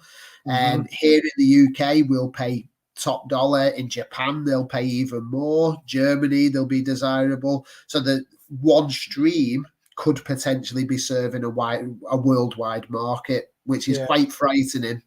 Hopefully, they're more evenly distributed than that, and they go in deep into the jungle, and these fish are more prolific. But yeah, so there's a lot of nuances to that. So I don't think it's as simple as an outright ban would be good, because the people who collect the fish would really suffer, and then the economics of whole regions could crumble. I think as we go along, I always come back to using Indonesia as an example, because the Indonesian fish breeders at the moment I think, are the best in the world. They're breeding some amazing species. Whenever I get our Indonesia list, I'm like, oh, they're breeding them now. Oh, silver hatchet fish. Oh my God, they're breeding them. There's a lot of fish that for me, silver hatchet fish, up until a couple of years ago, I didn't think anybody had bred them. Now they've got them breeding out in Indonesia, and they're almost as cheap as cardinal tetras. So there's less need to bring in from the wild, which in one respect, because I've been there, I've met the people involved in that industry, and I know that they're struggling to actually, there's no other forms of income out there, or very few. At the moment, bass fishing, so peacock bass, is a big industry that's growing, and they're actually taking people out to angle and fish with lures to try and catch the peacock bass. That is becoming a big industry, and a lot of the people who would go out and collect cardinal tetras have then since moved out of that industry, because there's no money and no financial incentive, and they're going more into taking people out on boats and trying to fish for red tail catfish or the peacock bass. So yeah, it's a very, very complex. So I've not got a hard feelings one way or another. I like to see commercially bred fish, and in a lot of ways that then bolsters economies, and there's families that make money by breeding fish, and then the other side lose out because there's less demand for the wild fish. It's it's a tough one, really, and I'm not going to go into it on this talk, but there's a lot of very personal stories that I learned out in Brazil, and actually spoke to people whose lives are affected, and in some cases, in two in particular, it's absolutely devastating what they go through, because they're no longer able to go and fish and sell the fish that the family was always collected. Yeah. Well, Helen makes a good point here, that if locals aren't allowed to sell wild caught fish, then there's no longer an incentive to care for their local habitats, because people are still going to eat somehow. Helen's absolutely right. Yeah, absolutely 100% on the money. If you have got to put food on your family's table, you will do whatever it takes to put food on your family's table. And if that means that the fishing has dried up, and you saw an opportunity to jaguar skins were popular. Then you'd go out hunting jaguars illegally, and you'd collect skins and risk that raft, because the money is 10 times better than collecting a few cardinal tetras. So and parrots, for example, some of the parrots in the Amazon have been over collected, and that's great that they put bans in and put things in place, but people will still collect them. And sadly, the more illegal something becomes, the higher the price they're going to get for it, because there's more risk involved. So it's actually more financially profitable to do something illegal, and then there's no regulation, there's no overfishing quotas, or the government has no control whatsoever. So I think Helen's absolutely right. If they're not collecting tropical fish, what are they doing? Are they joining the logging industry? Are they moving out of the smaller towns and communities and going to be cattle ranchers and destroy the rainforest completely to create pasture for the cattle? Or they get pulled into the illegal drug farms as well. Yeah, exactly. And all these things are going on right now, and this is people's lives. And I always feel slightly hypocritical, if I'm completely honest. As a Englishman, I'm well aware that at some point our country was heavily wooded. We had wild wolves roaming the British Isles, and we became agricultural hundreds and hundreds of years ago, and we chopped down all our wooded areas and destroyed nature so that we could become a rich and prosperous nation. And these people are just doing exactly the same as we did a couple of hundred years ago. And I always feel it's quite hypocritical for us to say, you can't do that, you can't. And we know that the Amazon rainforest shouldn't be destroyed. We know that palm oil plantations are terrible over in Asia and wiping out orangutan habitats and licorice gourami habitats. And there's lots of wild rasboras over there that have just been decimated because the palm oil plantations have took over. But people are just trying to earn a living, and it both fascinates me, frustrates me, and I don't know what else. I've got lots of opinions about the whole thing, but none of it is complete concrete. They should not do this or they shouldn't do that. It's a very, very complex web of humans, nature, and everything else. And unfortunately, most of the time, nature loses, and that's sad. That is really sad. Yeah. You mentioned before you've got over 600 records of you spawning various fish. What are some of the standout fish in your mind that you've done that you've been really, really proud of, or that's taken a bit of time to do, and how have you kind of formulated your methods for some of the fish? Bit of a loaded question. A couple stand out. So one, going back to the dwarf cichlid days, Tania cara candidi. Now, I'm not sure if many people would know that fish. If you don't, look it up. Hopefully you'll fall in love with it the same as I did. It took me 10 years to find that fish because it's not a common import. So Tania cara candidi. They've got long ventral fins underneath, and they've got this habit where they lock the head almost, and they display with the body. It's just an amazing fish. So that one,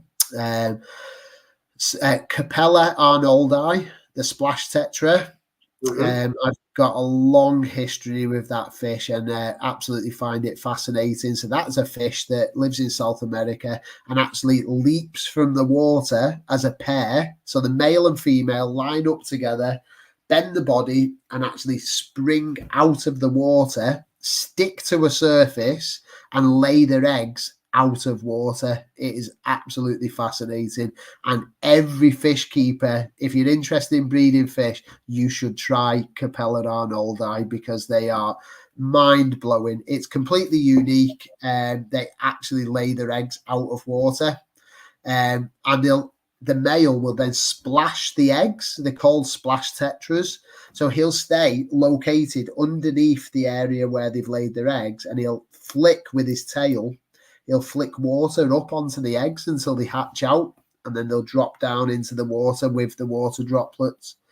Absolutely. It's honestly, John, they are brilliant fish. They're relatively easy to keep. Go on, so the eggs drop back down. Well, the fry. So as soon as the fry hatch, so the eggs are super adhesive. So the whole process for that fish, so the male will figure out in an aquarium. Oh God, I haven't got a broadleaf plant. I've got some cuttings of some house plants that I'm taking there. So you dangle them over your aquarium. And see this leaf here, the male, if that was a couple of inches above the water, the male might choose that as his spawning site. So if the water level was, I don't know, I can't do it on camera. If the water level was here, he'd pick that leaf out as his spawning site, and he'd make a few. He'll look up out of the water, pretty much horizontal with the water, and he'll flick his tail and actually spray some water onto that leaf. And he seems to do that just to see whether he can reach it and to judge the distance, maybe. I'm not sure. But he'll then start to attract the females. And if you've got several females, they'll all jostle for position and they want to get in alongside him. So the females will come up, sit alongside him, like so the bodies are touching. They will actually bend the bodies in unison, spring out of the water, and they've got very large pectoral fins which they can splay out and act as a sucker cup, and they'll actually stick to the leaf for about 3 to 4 seconds. The female lays a couple of eggs, the male will fertilize them, and then the female usually drops in first and then the male slightly after, and they'll keep doing that until they've laid a clutch of eggs all on the same leaf, all in the same area. And you can have up to 200 eggs in a spawning, and they'll look after them. And then when the eggs hatch, like I said, the male will periodically flick his tail. He'll splash them with water, so the water droplets will then knock the fry into the water, and off they swim, and hopefully they'll raise some up. Now, I never waited till that point. I'd usually take the leaf away, or quite often they'd even spawn just on the cover glass of your aquarium. So then I'd scrape them off and put that. There you go. So Godfrey has pretty much said exactly that. They spawn on the cover glass, and you can literally scrape off the eggs. They will hatch underwater as well. So they don't have to be exposed to the atmospheric air, and they don't have to be exposed to hatch. So you can just scrape the eggs off, hatch them underwater. And that is another fish that has been with me for a long, long time, and been on quite a journey with that fish. So I used to work at a public aquarium called Blue Planet, and I was at one point I was freshwater aquarist, and then at another point I was promoted to display supervisor. So it was while I was still the freshwater aquarist, and one of my jobs was to come up with ideas for new display tanks. I'd done splash tetras at home. We had a perfect tank, which was quite deep, but not a massively large tank. And I decided to do a split level. We would have 12 inches of water with a lot of live plants above it, pinned into a background. So they were all overhanging the waterway, just like an Amazonian stream, and the jungle above it. And on the very first day when I put the fish in, well, I don't know whether I got lucky or I'd been conditioning the fish well, but within about an hour and a half, the fish were breeding in the display tank. So I get on the walkie-talkie and I said, right, boss, you need to come down and look at this. I said, the fish are breeding in the tank, and just what we wanted. The fish are all breeding absolutely fine. So because this was done on the walkie-talkie and everybody in the site could hear it, we ended up with everybody down, the managing director, and these people aren't fish people. These are the people out of the office. The marketing team were down. So these people were all amazed by this. And being a public aquarium or any business, you need advertising. You need to get out there what you're doing. So with the public aquarium industry, quite often they'd have good contacts with the local newspaper. they'd phone them up and they'd say, do you want a news story? We've got these fish breeding. So we got into the local paper with that and thought nothing of it. It was a nice, interesting story. It was a great day in work. I was very proud because the tank had worked exactly how I wanted it to work. I'd got a bit of kudos as being the world's best fish breeder because I got lucky because these fish are bred. And yeah, so basically that just got forgotten about. It was and then 4 or 5 years later, I was down at I'd just started Premier Aquatics, and I was contacted by the BBC, British Broadcasting Corporation in the UK camp, and the BBC. And I assume, have you heard of the BBC? Yeah. Yeah. Okay, so yeah, so I was contacted by the BBC, and David Attenborough was doing well. He was the lead vocal on the mating game. It was a new documentary that they were doing about weird and wonderful breeding behaviours in animals, not just fish, but they wanted to feature fish. And the BBC researcher had found, doing her research, had found the old newspaper article. And I was then drafted in on the back of that as the leading expert on Capella Arnoldi and invited to take fish down to a studio in Devon to actually drive down, set up the breeding aquariums, get the fish breeding. So the camera crew, very skilled camera crew with hundreds of thousands pounds worth of camera equipment, they actually managed to record the fish breeding in the studio, and it featured in the documentary. So that's another claim to fame with that fish, and it's something I'm really proud of, actually. And it just shows that how far fish can actually have an impact on people and have an impact on lives. And yeah, it's crazy.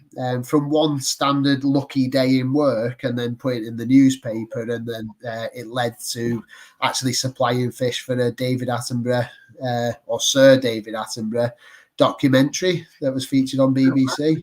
So, wow. And I think, what was the name of the documentary? Sorry? Can you tell us the name of the documentary again? It was called The Mating Game. The Mating Game.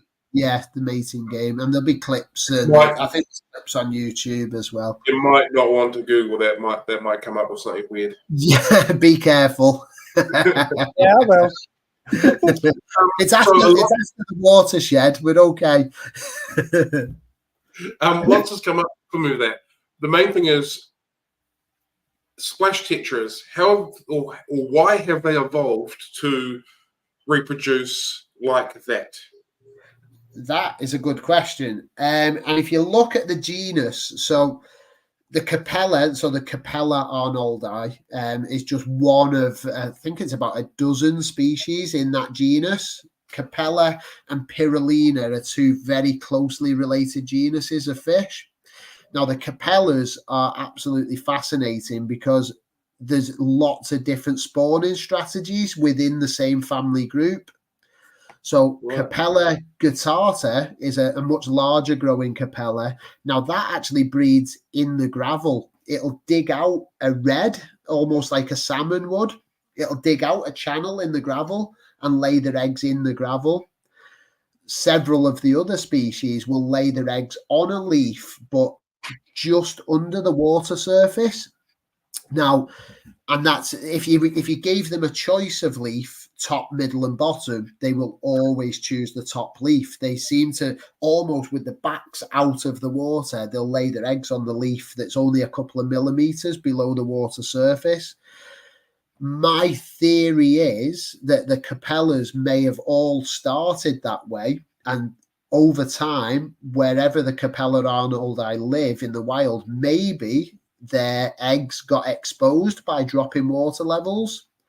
If they laid them on the water surface or just under the water surface, there's a high possibility that that water's receded slightly, left the eggs high and dry, and then maybe over time they've learned to maybe care for the eggs by splashing them. And maybe then the evolutionary curve could be that they've decided that the eggs are better protected out of water there's less predation, and maybe they evolved to actually leap out. And that's only a very rough guess, and I'm not a scientist by any stretch, but it's not beyond the realms of possibility that would be. Bit of a logical thinking process, that one, yeah. Yeah, but the others I've bred several species, and the others definitely do spawn just under the water surface. So there's no sign of them looking up out of the water. They don't want to breed out of the water. Their natural spawning is literally just under the water column. So yeah, so that's my small theory on it. And I've actually not looked for any kind of solid evidence, or there may be scientific papers out there. I'm not sure. Be interesting to find out. I might do that tomorrow. So that's the beauty of owning your own business. I can be working but reading fish papers all day. So sounds great. I put a lot of my stuff down to working, when I'm just reading about fish or watching about fish or playing with fish, whatever it happens to be. I'm still working. I'm working. It's work, yeah, exactly. That's it. What other standout species have you been pretty proud of yourself with producing, or challenged with and got there with? I took 5 years to perfect breeding cardinal tetras. Cardinals were a big part of my life for a long time, and I got the real bit between my teeth and really perfected that. So at one point I was breeding about 5,000 a month. Yeah. So I managed remember to convincing my local fish shop to bring some up here as well. So I'm sure I had some at one point. Yeah. So I got phenomenal. Sorry? The red inside them was phenomenal. Yeah. I was breeding a lot of very nice fish, and growing up. Oh, there's lots of chocolate gouramis with another one. So cardinal tetras I spent a long time. Chocolate gouramis I absolutely adore. So Serichthys, the licorice gouramis is another genus of fish that I worked a lot with. There's so many. There is so many, and I got excited even over the common stuff as well. So at one point I had 90 tanks out in the back garden. That was my fish room. It had grown from, I think, 15 to start with, and then we moved house and I built a much larger fish room. And so yeah, we ended up with around about 90 tanks, give or take a few here and there. And I do always have at least 10, 15, maybe more breeding projects at any one time. So while I was working with some of the more tricky species, like the Serichthys, the chocolate gouramis, or the licorice gouramis, they're the kind of fish that you're not just going to spawn easily. In the background, and what I'd recommend to people, you can quickly become disheartened by trying to breed really difficult fish and get frustrated, and there's not a lot happening in the fish room. So I always used to just have white cloud mountain minnows, bronze corridorus, zebra danios. I would breed anything. And quite often I'd choose some very easy species that I'd be doing in the background as I was waiting and working with the more difficult stuff. And it kept my interest high. I'm not vain in any way. So a lot of fish keepers are like, oh, well, you shouldn't be breeding zebra danios. Why are you wasting your time on zebra danios? But I found them absolutely fascinating. Gorgeous fish, very simple to breed. And yeah, you can work away on the background with fish like that while you're working on the more difficult stuff as well. So, but there's been lots of epistogrammas that sometimes it was the chase more than the actual breeding of them. So the exciting thing there was actually finding the fish and having to reach out and meet new people or go and visit new fish rooms, and swapping fish as well was always a big thing.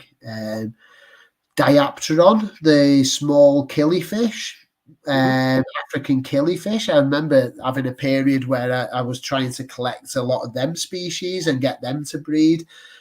Never had massive success with those because they just didn't suit my tap water.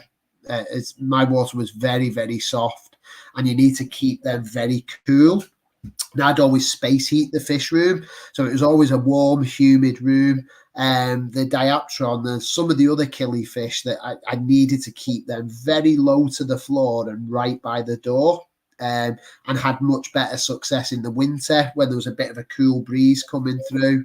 It was the coolest area of the fish room, so but I only had limited success with them. So that's another one that I'd mostly revisit at some stage. Great fish, can be kept in very small tanks, and and a bit of a challenge as well. So what do you do with the? Sorry, Cam. I was just going to ask, what do you do with the copious amount of fry and young fish that you would have kind of raised? It was a bit easier then, John. So regulations have come in since, so you can't sell live fish on Facebook, for example, and social media. Back then you could.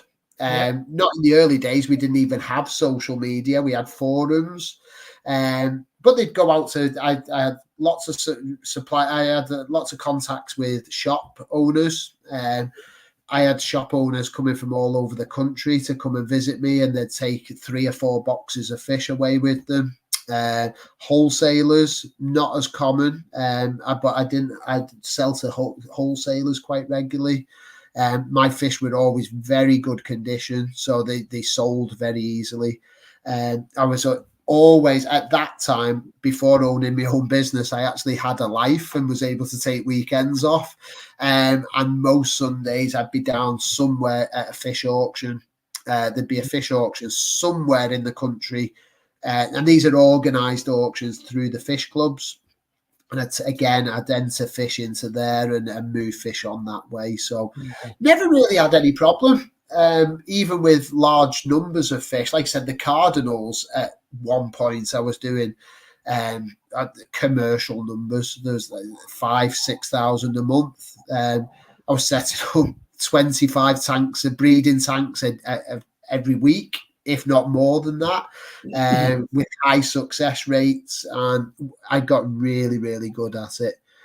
Those rummy nose tetras and harlequin rasboras were 3 of the staples, because things like epistogrammas and chocolate gouramis, they were nice, and I had the broods of those, but they were never in large numbers. So they were more specialist projects, and the fish like them, they were very easy to move on, because there was a lot of demand for them and low numbers. So we'd give them out in the fish club, other hobbyists. I was always visiting other people's fish rooms as a nice thing to do. I'd always take some bags of fish and distribute the fish that way, and you'd always come back from somebody's fish room with fish. Fish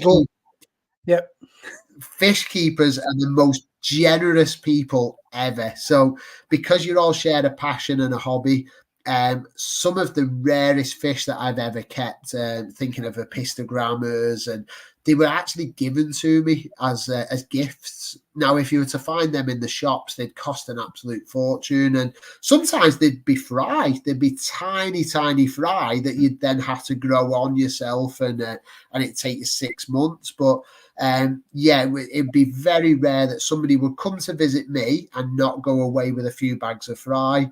Or likewise, if I went to visit somebody, it was very unusual that you'd say, "Oh, I love those. They're gorgeous. I've never seen." "Oh, yeah, I'll bag you 2 pairs up and take them with you." That's fine. It's very, very nice hobby. That I do miss the hobby side of things. I'm no longer involved anywhere near like I was in the organised hobby, or just the hobby in general. Work has taken over, and I love that equally as much, but in completely different ways. It is, it's completely different. You mentioned. Sorry, Cam, you go ahead. I've kind of took over. Are you still sporting fish, or is business side of everything taken over? Business, I'm up at 5 a.m. I usually go to set off for work around about 8, so I have a couple of hours at home that's my time.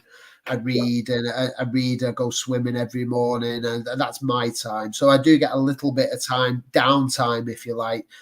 Working day generally starts about 7, 8 o'clock, and I often don't finish till on 9 p.m. I understand. I feel you. Yeah, even if I'm home earlier than that, quite often you're catching up with Facebook messages, emails, paying invoices. The last 6 months after losing a member of staff, I've been on the shop floor an awful lot more than I ever was. And I love that side of it, but it means that the office side of things, being a small business, you're almost a one-man band. I do have help, and I've got some very good help of the staff that I've got are absolutely fantastic. But the office side, the actual running of a successful business, it takes up so much time. It really does. And unfortunately, I feel like I've done virtually everything that I wanted to do. Cool. There's no longer, I used to have a hit list of species that I wanted to keep.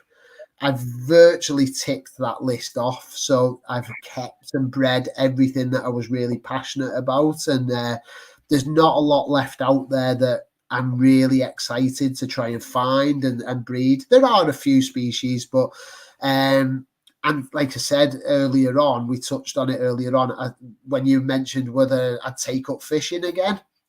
I think it would be incredibly selfish to work all day with fish to build this business that I'm trying to build, but then also to give up my spare time, what little spare time I've got, to go and sit in a shed on my own, doing my own thing. My family need that from me, so that my family needs me to be there. Going ahead, who knows if I can manage to eke away. I'm such an addict. Like, don't get me wrong. There's a little space at the end of my desk in the office that would fit about a half a dozen small tanks that are suitable for licorice gouramis. And I think about it most days. Should I? And it'll happen at some point. I don't think you can get rid of it completely. I don't think it'll ever disappear. It is a passion.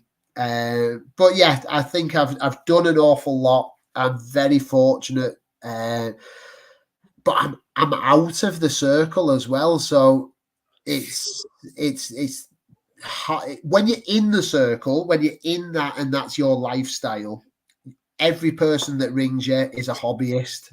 Every person that messages you or texts you is somebody who's got a fish room of your scale or larger, or they're asking a question about breeding this. You get into an hour-long discussion about breeding white worms, and it's incredibly easy when you're in that circle. But now that I'm out of it, I wouldn't know who to go to for rainbow fish now, or who to go to who's breeding all the rare killifish. And that's only a couple of years down the line. And weirdly, I used to know virtually everybody in the country. So if somebody said, I need this obscure killifish, I would be able to instantly say, well, you need to go and speak to John up at Love Fish Keeping, because he's breeding such and such. And last time I was in Charlie's fish room, he had Geophagus of this weird locality and everything. So I used to be able to direct people or be able to find the fish anywhere in the country.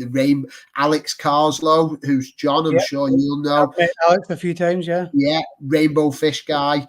He had contacts with people, and he was obsessed about rainbow fish. So he knew what were hybrids, he knew what not to keep, he knew where to get the real good purebred fish that were of different type localities. So if I wanted good rainbow fish, I'd just get on the phone to these guys, and it was effortless. But whereas now, I can tell you where to source commercially bred fish because I get the lists landing in my inbox. So it's a completely different world that I'm living in now. So, but I'm absolutely loving being a business owner, and I should have done that 20 years ago.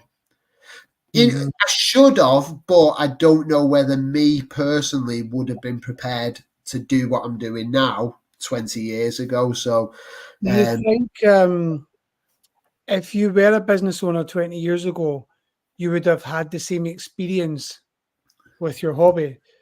No. For example, involvement in the aquarium societies and things. Do you think that would have had to just go to focus on a business like you are now. Yeah. I think so. I think to do business well, I don't think you can do it part-time or half-assed. I think you've really got to put your heart and soul into doing it. It is so difficult that if you're not 100% passionate about what you're doing, I don't think it's possible. I often say I'm in the perfect business for me, but the fish business is not the perfect business for everybody. Likewise, if I was selling carpets, for some reason I always use carpets as an example, but if I was a carpet salesman, I would not go the extra mile to work at 10 o'clock at night or to get up at 4 a.m. in the morning because you've got a fish shipment. Or I do that now out of passion and love for what I'm doing, but I wouldn't have that passion for something else. And 20 years ago, I wouldn't have the knowledge and the experience I've now got through everything that's happened in them 20 years. So Yeah. although I wish I'd been a business owner and I'd been my own boss and I'd got this, I was able to try and build something that the community feels is important, which they do. People love Premier Aquatics, which I absolutely adore. And that's what gives me the most satisfaction, that people actually love to come and visit with us. Because I think they feed off that enthusiasm as well. My enthusiasm, but the staff's enthusiasm. Will only employ people who are fish keepers. And that shines through as well. So we're at a size where that's still possible. But if we were to grow into a superstore, or it'd be more and more difficult to get the right level of experience or the right level of passion as well. So it's fairly easy now, but it could get difficult further down the line. So what sets Premier Aquatics apart from other aquarium or tropical fish retailers, either in your area or even in the UK? That is a very good question, and I'm most probably not the right person to ask because I'm really biased, of course. But I don't know. Is the actual answer? If I can try and articulate it, one. My philosophy is I will not sell you anything that I wouldn't have at home. So we've got very, very high standards of maintenance. Animal husbandry is exemplary. I've worked at public aquariums, and luckily I've been trained in public aquariums. I've been trained by aquatic vets. I've spent a lot of time with aquatic vets. Now, I'm not saying I know everything. I'm not saying I'm a leading expert, but I've got that level of experience that I can keep fish extremely well. We do things slightly different. We don't have a commercial sort of slant on things. So the commercial side of it almost comes secondary to the actual logistics of maintaining these tanks to the fish's requirements, not to the business's requirement. But then I think running a business then it becomes easy because you've got top quality products. People want to buy top quality fish, and people would pay a little bit extra because the last thing you want to do is buy cheap diseased fish that haven't been looked after correctly. And I'm not saying we're the only place in the country that does that. There's some absolutely tremendous independent shops. Speaking to people internationally, I think it's an international problem with chain stores, some chain stores. And I think that's just a nuance of the size of them businesses that they can no longer be fussy on who they take on.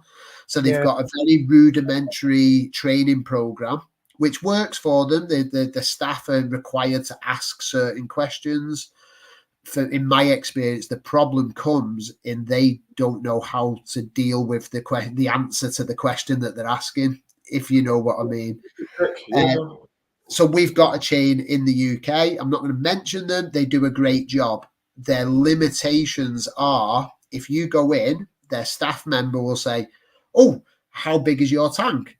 Well, it's 4 foot. what do you have in your tank? And you'll tell them, and they say, oh, well, you can't have that, and you can't have that. But they don't know this from first-hand experience. No. They're not a fish keeper advising you on, oh, well, when I kept this together, they're trying to wing it, basically, and they're giving very poor advice. And it's not the staff members' fault. They just want a job. And it's not really the business's fault, because they need to employ people to sell the fish. And there's very few fish keepers that will apply for those kind of positions. So they're in a catch-22 situation. But most of these ill-advised people come to us, and we have got the skills, the knowledge, and the experience to really take these people under our wings, fix the problems that they've encountered so far, often early in the journey. So we see lots of high fish in cycles where they've bought a brand new tank and they've been sold fish far too early. But we can do this with love and patience and care, and they get this personalized service with knowledge and experience. And so I think the service level that we can provide is exemplary. It really is. And I'm very excited tomorrow because we've got a new staff member. Josh Saunders is starting with us. Josh is an aquascaping guy. He's got loads of knowledge. He's worked in fish shops before, and he's going to be a full-time member of staff for me. So he's going to be on the shop floor an awful lot to deal with our customers. And I already know he's got the knowledge and the depth of knowledge. Yeah, that regardless of what question comes into the shop, Lee, who works for me, he is absolutely amazing. So Lee is our partner. He works part-time on the weekends. Our customers come into the shop to see Lee, and it's amazing. Like, they'll come in, walk past me and say, is Lee in? And they'll wander around the back to see Lee, because Lee is so outgoing. He's so knowledgeable, but he's friendly with it as well. So I believe that the staff is the key to what we do. Everybody loves being there. We've just unfortunately lost a staff member, James. So James has his own business and he's gone on to put full-time effort into that.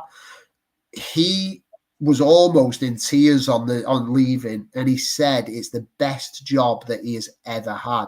He said it's the best atmosphere, it's the community that we've built at Premier Aquatics. He didn't want to leave, and I came home and said to Steph, my partner, I said, do you know what? The overwhelming feeling today is I'm so proud that I've created a business that people don't want to leave, because most people can't wait to come out of a job. If you've handed your notice in at a job, most people can't wait to get away from that place. And I've been there. To have created a shop that people don't want to leave, it is absolutely amazing. Do you think you've created you've leaned on your experience with running your own fish room and the community you mentioned earlier that surrounds visiting each other's fish rooms and things, which I've experienced myself?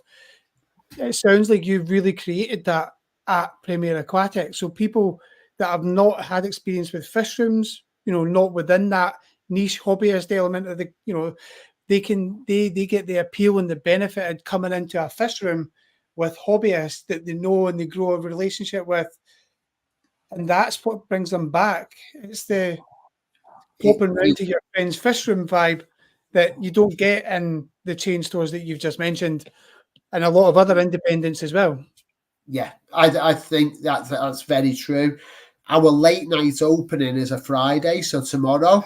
Cam, is it Friday for you today? You're Friday morning for you. We're still Thursday.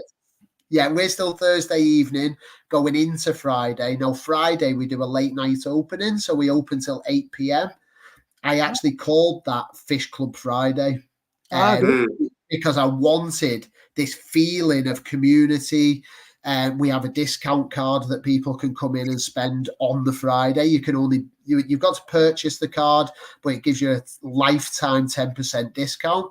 So people come back and have got an incentive to come back on the Fridays. Mhm. It's brilliant. We put tea and coffee on for people. We open till 8 p.m. In the early days, we used to put on PowerPoint presentations, workshops. I took my experience of fish clubs and fish, like you said, the hobby side of things, and transplanted it into our shop environment. And it works.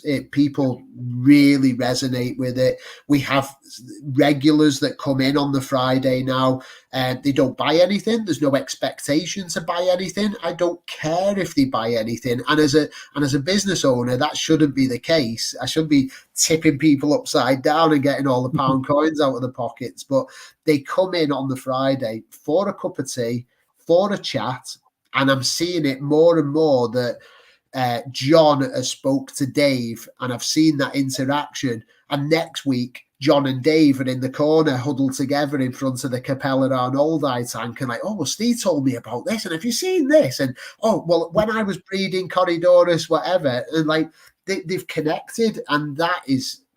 It's one thing. The internet is brilliant for connection. We're all connected. We're now connected, the three of us and all of the viewers and the listeners in today. We're all connected.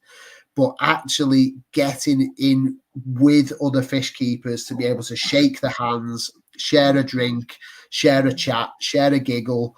The best information I've ever had about fish breeding has come from one-on-one interaction at 100%. fish. Yeah.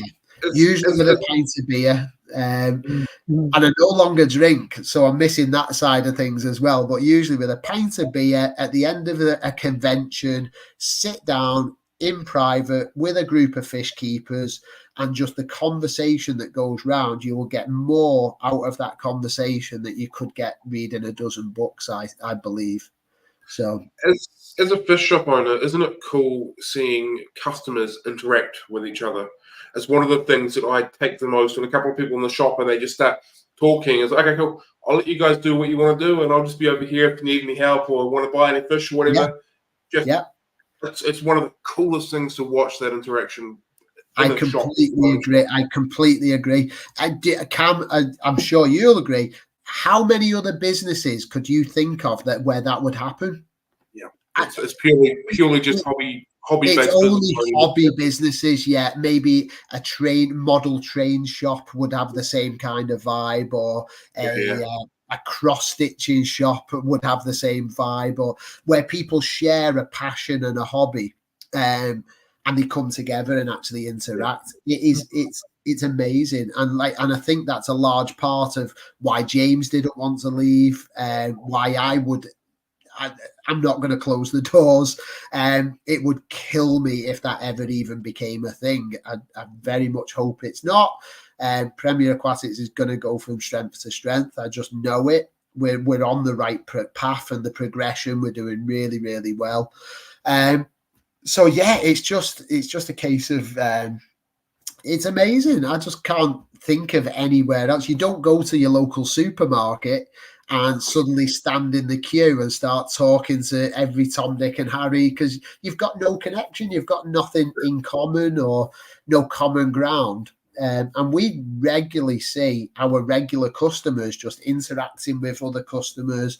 Not everybody does. Not everybody's overly social or outgoing, but we have a lot that will interact with each other. I think it's absolutely brilliant, and like you said, it's one of the highlights of the day, really, to see that. It's fantastic.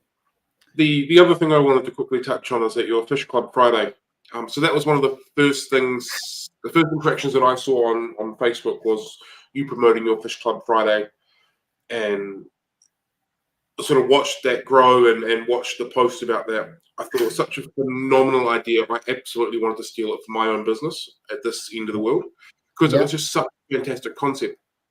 Couldn't quite work a way through that because, like I said to you earlier, before we started, my walk-in clientele in the region is very small for fish keeping. But that is such a brilliant concept to have basically a whole bunch of people come in just to want to talk about fish on one particular day or time period every week, and just engage the community. Like, I think it's such a brilliant idea. Yeah, Yeah, it's one of, I wouldn't say it was a brainwave because it was a natural progression. We literally wanted, we needed a late night opening, and we currently, and we're just about to change. A lot of UK businesses, we close at 5 p.m. and so do all the offices, so does most other businesses. So as people are coming out of work, my business is closed. So it doesn't make any sense. I am literally we've just revamped the opening times, and we're going to open an hour later. So we're going to close at 6 p.m. And I believe that that's going to be very, very useful for people that are traveling locally, can pop in after work. So they close the office up and then they can nip in, pick up the fish food or whatever. But before we had that every day, we wanted one set day where people could come after work, because weekends don't always work for everybody. Weekend is our busiest period, but it doesn't always work for everybody. So one day during the week, I thought it was a really good idea to do that. The Fish Club Friday, twofold. One, we needed to separate that day out visually from other normal operating hours. So naming it something unique was a focal point. At some points, it's bit me in the backside. We've had people come outside, see Fish Club Friday on the board outside, and think that it's some kind of secret sect, and they can't come in. I had one guy that actually came to the door, was too scared to open the handle and come in because he thought we were a closed group of fish keepers. So I've had to work around that as well and make it be a bit more vocal of what actually is involved. It is a normal working day. The shop is open as normal. It's just extended opening hours till 8 p.m. But we do try and put on a little bit extra. Like I said, the tea and coffee comes out, and we socialize a lot more. Fridays for me is one of the busiest days because I get into the office because I've got help on the shop floor. So for me, it's a day of catching up in the office, building fish tanks, anything that requires me to be off the shop floor and in the back room, I'm able to do on a Friday. But I always make sure that I'm out for at least the last hour, and I'll just walk out with a cup of tea and we can socialise then. I see the last hour and I say to the lads, don't work too hard, put the hoses away. We're not doing any maintenance. If nobody wants anything out of the tanks, just you can sit on the couch. We have a couch there that people sit on, and we just get involved in conversations, and it's great. And it's not always about fish. We have so many regulars now that we know them all by first name terms. We know what most of them do for a living. So we'll have a conversation with a mechanic about a particularly tough job in his industry, and people feel heard as well. And I think ultimately we all just want to release. And another big one, how many people say it's the husband that's the fish keeper? How much is he unable to tell his wife because she is sick to the back teeth of hearing about tropical fish? The other partner is usually quite forgiving that we've got this wild hobby. But if you run into the living room like, whoa, I've just spawned chocolate gouramis. Yeah, nobody's bothered. Like, nobody in my family is bothered about what I was doing in my fish room. I've bred some amazing. I've done a dance in my fish room when I've been successful, and absolutely, I need to tell somebody. But within my family group, there's nobody to tell.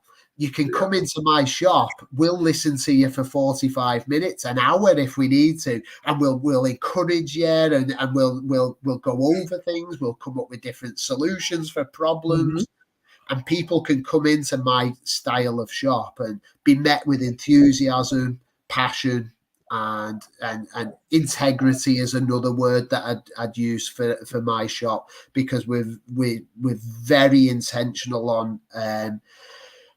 I I tell the guys, if you don't know the answer to a question, don't try and muddle your way through it, because people will see straight through that. And they don't. They would. I don't think they're the kind of guys that would do that anyway. But I say, look, my bookshelf is in the office. I would prefer that you tell the customer that you haven't got the answer. You go and get a book, and with the customer, you go through and you find the answer, or go on Google and see what you can do on there. So with the integrity that's behind our business, it's pure.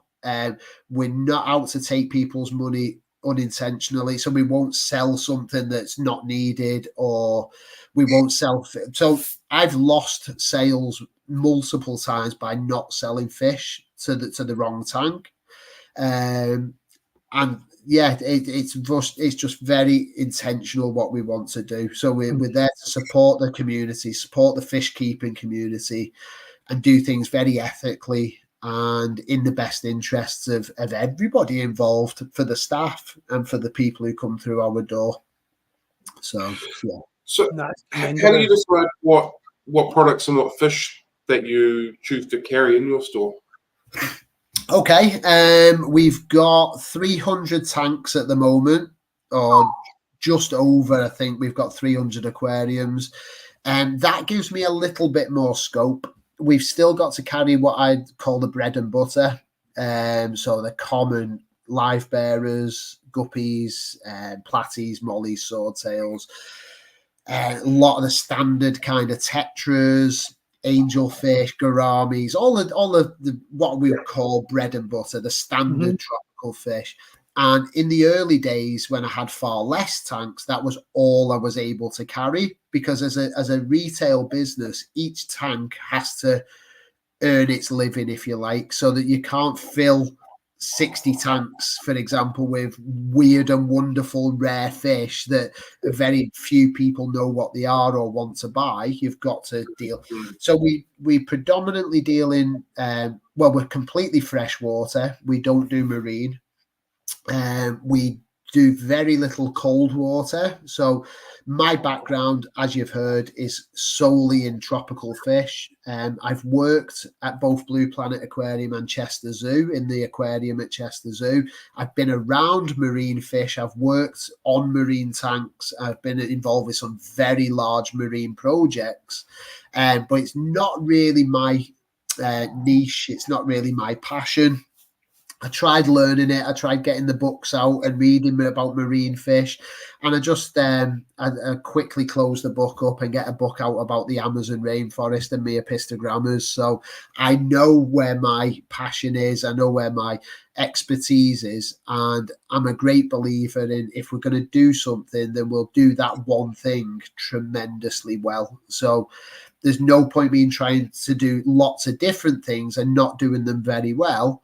We're predominantly freshwater tropical, with some aquascaping in. We do a great range of plants and aquascaping materials, mainly community-based fish, but we've now got the scope for, we have a lot of Epistogrammas and other dwarf cichlids. We've got an African section, so all the African cichlids from Lake Tanganyika and Malawi, good range of catfish. The oddballs, we're well known for puffer fish. We have a gorgeous Fahaka puffer in our display tank, Dino, who we thought was a boy, and then she laid a ton of eggs one day. So she just discarded a lot of eggs, and so she's obviously a female, but she's kept the name of Dino. So so, but yeah, she's amazing. Customers come in just to see Dino. She's a bit of a star in the shop. So we usually have puffer fish, for example. We'll keep some of the dwarf pea puffers and we'll offer them out. So now that we've got more tanks, we're able to offer a bit of a selection of weird and wonderful and odd, but what I know as oddball fish. Freshwater pipefish are in. We've got a good selection of shrimps, mainly Neocaridina, some beach shrimps, but yeah, snails. We're going to set up a rack for crabs, Geosama, freshwater crabs, and having the larger shop now gives me the scope to do that and expand. But we're going to run out of room soon, so it'll be time to look for expansion and moving into bigger premises. So, yeah. So, for the first time in 2.5 hours, you've mentioned African cichlids. Are they a group of fish that have ever interested you, or are they just kind of a not for you sort of fish? They were not for me. So I recall many years ago, and a few of my friends will tell you this story is correct. We used to laugh and joke in the fish auctions. So one of the local fish auctions to me was the Northwest Cichlid Group.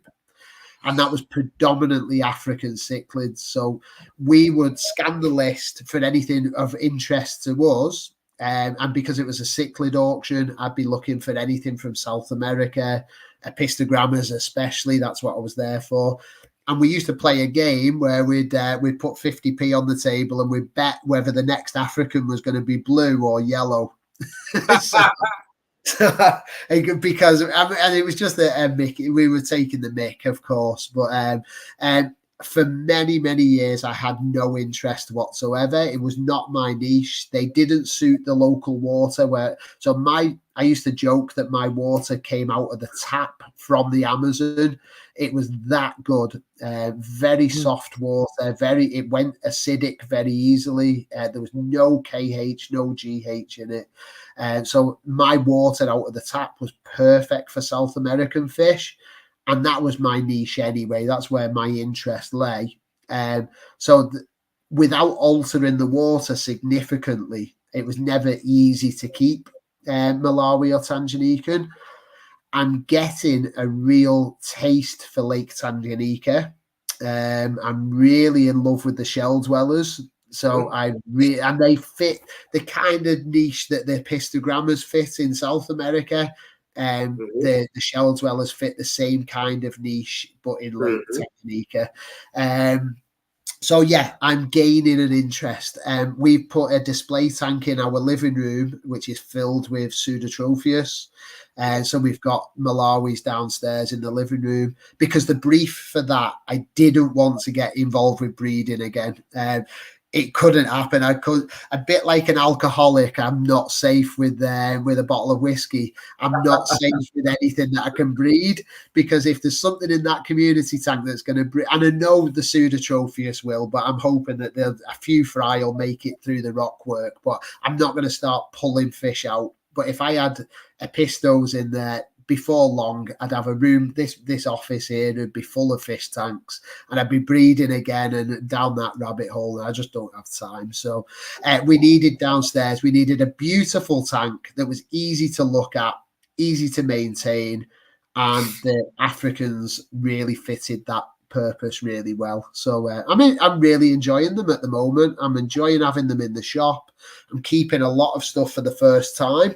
So I'm having to learn it as I go along, the same as a lot of our customers do as well. So, it's good fun. And I think that we should always be learning. I've often said, if I'm not learning, I'm not happy. So I always want to be learning. I've got a lot of knowledge, but there's a lot that I don't know. And there's still a ton of stuff to learn. So, I'm always still educating and reading and researching. And, it's good fun. I love it.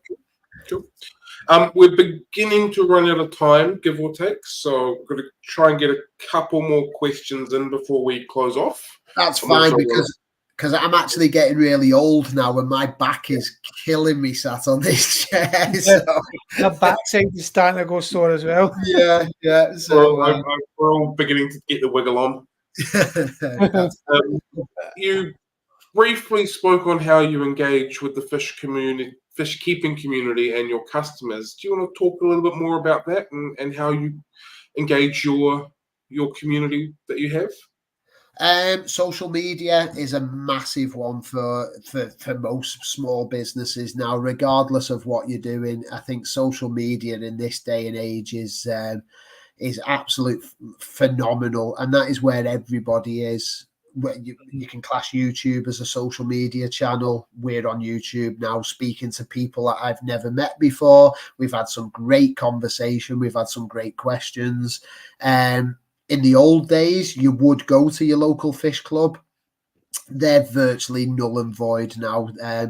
Very few people actually go out on a Tuesday evening and sit in a social environment with other people when it's just as easy to type up on Facebook, and you can get an answer to your question like that.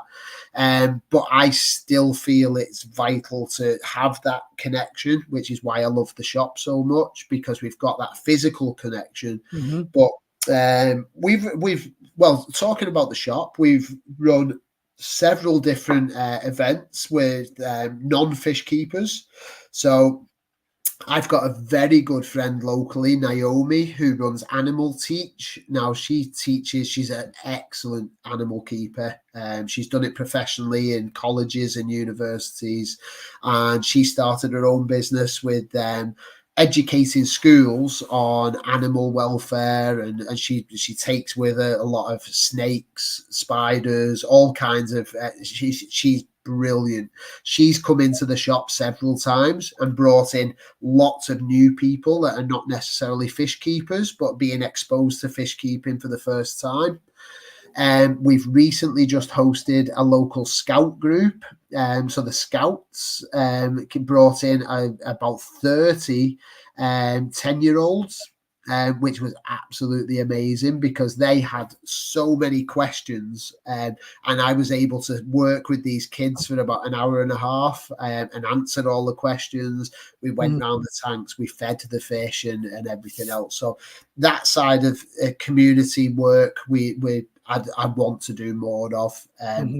Time is the biggest constraint, and again, with having Josh coming in, I'm hoping to be able to put more time into that community aspect and start planning and doing more different things. But social media, I think, is massive. We try and reach out. I'm still fairly new to it, so I'm still learning on the best techniques to get out to more and more people. But we're on TikTok, we're on Instagram. Facebook is our primary platform.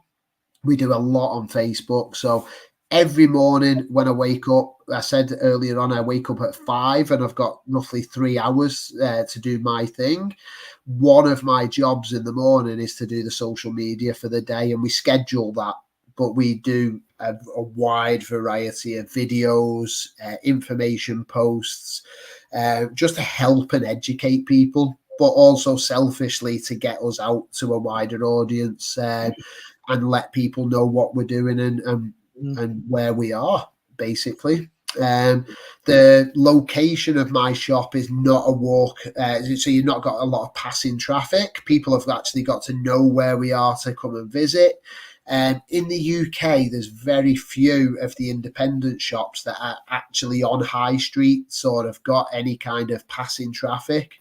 A lot of us are tucked away on industrial estates or business parks, and so social media again is absolutely huge. We do live videos, we do live walk around videos, I do live unboxing videos, and anything we can do to keep our audience engaged and show them what we've got in the shop. We'll do that. And quite often, today I was missing because normally I do a Thursday evening fish room walk around. So I'll literally take the camera and show our customers nearly every tank and show them the fish. And that works tremendously well because a lot of our customers will also travel a long way to come and visit us, which is really nice. We're not just serving our local community. Now, I'd say they made up the bulk of our customers, but today, for example, we've had somebody travel from Anglesey to come and visit us. Now, Anglesey, you won't know, Cam, but it's about a 2.5 hour drive. Cool. And they've come purposely to come over to us on their day off, which is really nice.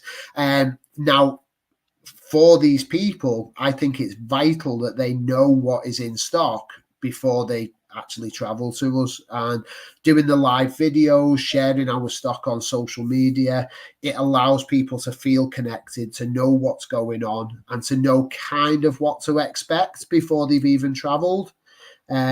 And yeah, I think we do a lot of that, and I'm getting much better social media and interacting with the community. I call it a community. I really do think it is a fish keeping community that we're building. Yeah, absolutely, 100%. Cool. Okay, with the mind of time, I think we'll call it there. We probably had about 30 other questions that we haven't got to, so maybe we'll have to do a part 2 at some time. I would absolutely. Do you know what, guys? I've really, really enjoyed this evening, and you two have been absolutely amazing. So I want to thank both of you for inviting me on. Thank you so much. Thanks for joining us. It's amazing the work that you're both doing, and both of you are real credit to the hobby.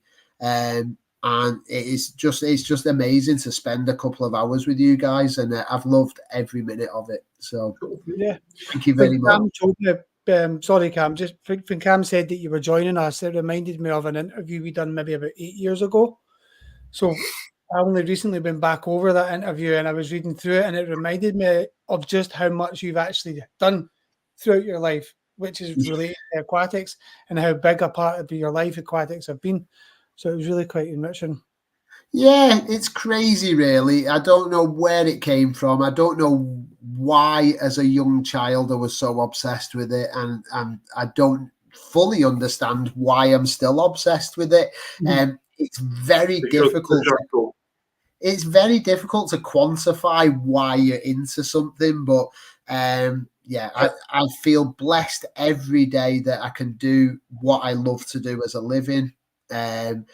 I feel very blessed to share that passion that I've got with a network of people, be it customers or on social media or through fish clubs. And I regularly go out and give talks to fish clubs, the few that are left, because there's not that many. These Zooms and these online chat rooms, these are brilliant for that kind of thing. And I think this is now taking over. Because years ago, if a fish club wanted to invite you to your fish club, you'd have to take a weekend off. You'd have to stay over in a hotel. You'd have to travel for 4 hours to get up there. Whereas now we can talk to people on the other side of the world and interact in that way. So yeah. I think the internet's great. So yeah, it's been absolutely amazing, and I feel, like I said, blessed to do every day. Get out. None of it feels like work. So I am in the right job for me. It's not the right job for everybody. We touched on that earlier on. But for me, I am in the perfect job. So I absolutely love it. And I love sharing it with you guys. So thank you very much. That's all right. So we like to end our Fanatics Friday coffee dates with something we call the School of Six, which is 6 very short answer questions. So my first question is, do you choose heads or tails when doing a coin toss? Oh, heads. Cool. Are you a tea or a coffee drinker? Coffee, black. Cool. Are we alone in the universe? I think that would be an impossibility judging on the size of the universe. No, I don't think we're alone. If you could have a meal with somebody alive or dead, make-believe from any period of time, who would it be? Oh, very good question. Muhammad Ali. Oh, neat. Paper, scissors, rocks. What's your first call? Scissors. Well, and what is your unicorn fish? One that you either haven't spawned, haven't kept, haven't seen in the wild? What is one fish that you want to be around or be involved with? After today, glass catfish. Cool. I really enjoyed that part of the chat, actually, with the glass catfish. And yeah, I think if they hadn't been bred before, they were the kind of challenges that I'd really rise to, and that'd be something that we'd look at. So cool. Yeah. And the last question I've got is, where can people find you and Premier Aquatics? Okay, Premier Aquatics, based in the UK, but we'd obviously, I know there's another Premier Aquatics in the States, and they do pool maintenance, but if you type in Google, you should be able to find us. We're Premier Aquatics Limited. We've got a website, so you can go on there. We're on Facebook, Instagram, and TikTok. The TikTok's just starting to grow. For many years, I thought TikTok was just teenage girls dancing in the bedrooms. But it's actually a really good network of fish keepers, and there's some really cool stuff on there. You waste a lot of time scrolling. I've got to limit my time going on there, but it is absolutely brilliant. So so we're just getting started on TikTok. Facebook is our primary channel. So if you find us, just type in Premier Aquatics, you'll find us. We're a limited company in the UK. We're on Google, so we've got a Google business profile. Should be fairly easy to find. I'm in the shop most days. If you ever need to speak to me, you can email, you can phone, you can Facebook message, you can WhatsApp. Sometimes on a busy day, it can take me a day or so to get back to people, but I will always get back. And as usual, phone is the best way. If you need me urgently, we'll always try and help out with any fish keeping emergencies. Just give me a ring. Obviously, within office hours. If I see a number come up now at 9 o'clock at night, I very rarely answer it because, I have had them phone calls. I've had one phone call at 11 p.m. and I think that's unreasonable of anybody to ring at 11 p.m. I don't even ring my mum at 11 p.m. unless it was an emergency. So, So there's boundaries, of course, but my number is all over the internet, so you can call us, you can message us. Cheers, guys. Thank you very much for being with us, and thank you everybody who has been in the chat and watched us today. I hope you've enjoyed it as much as I have. It has been absolutely phenomenal. So thank you again for being with us. Have a good one, team. Happy fish keeping. Catch you later. All the best, everybody. Thank you so much for the invite.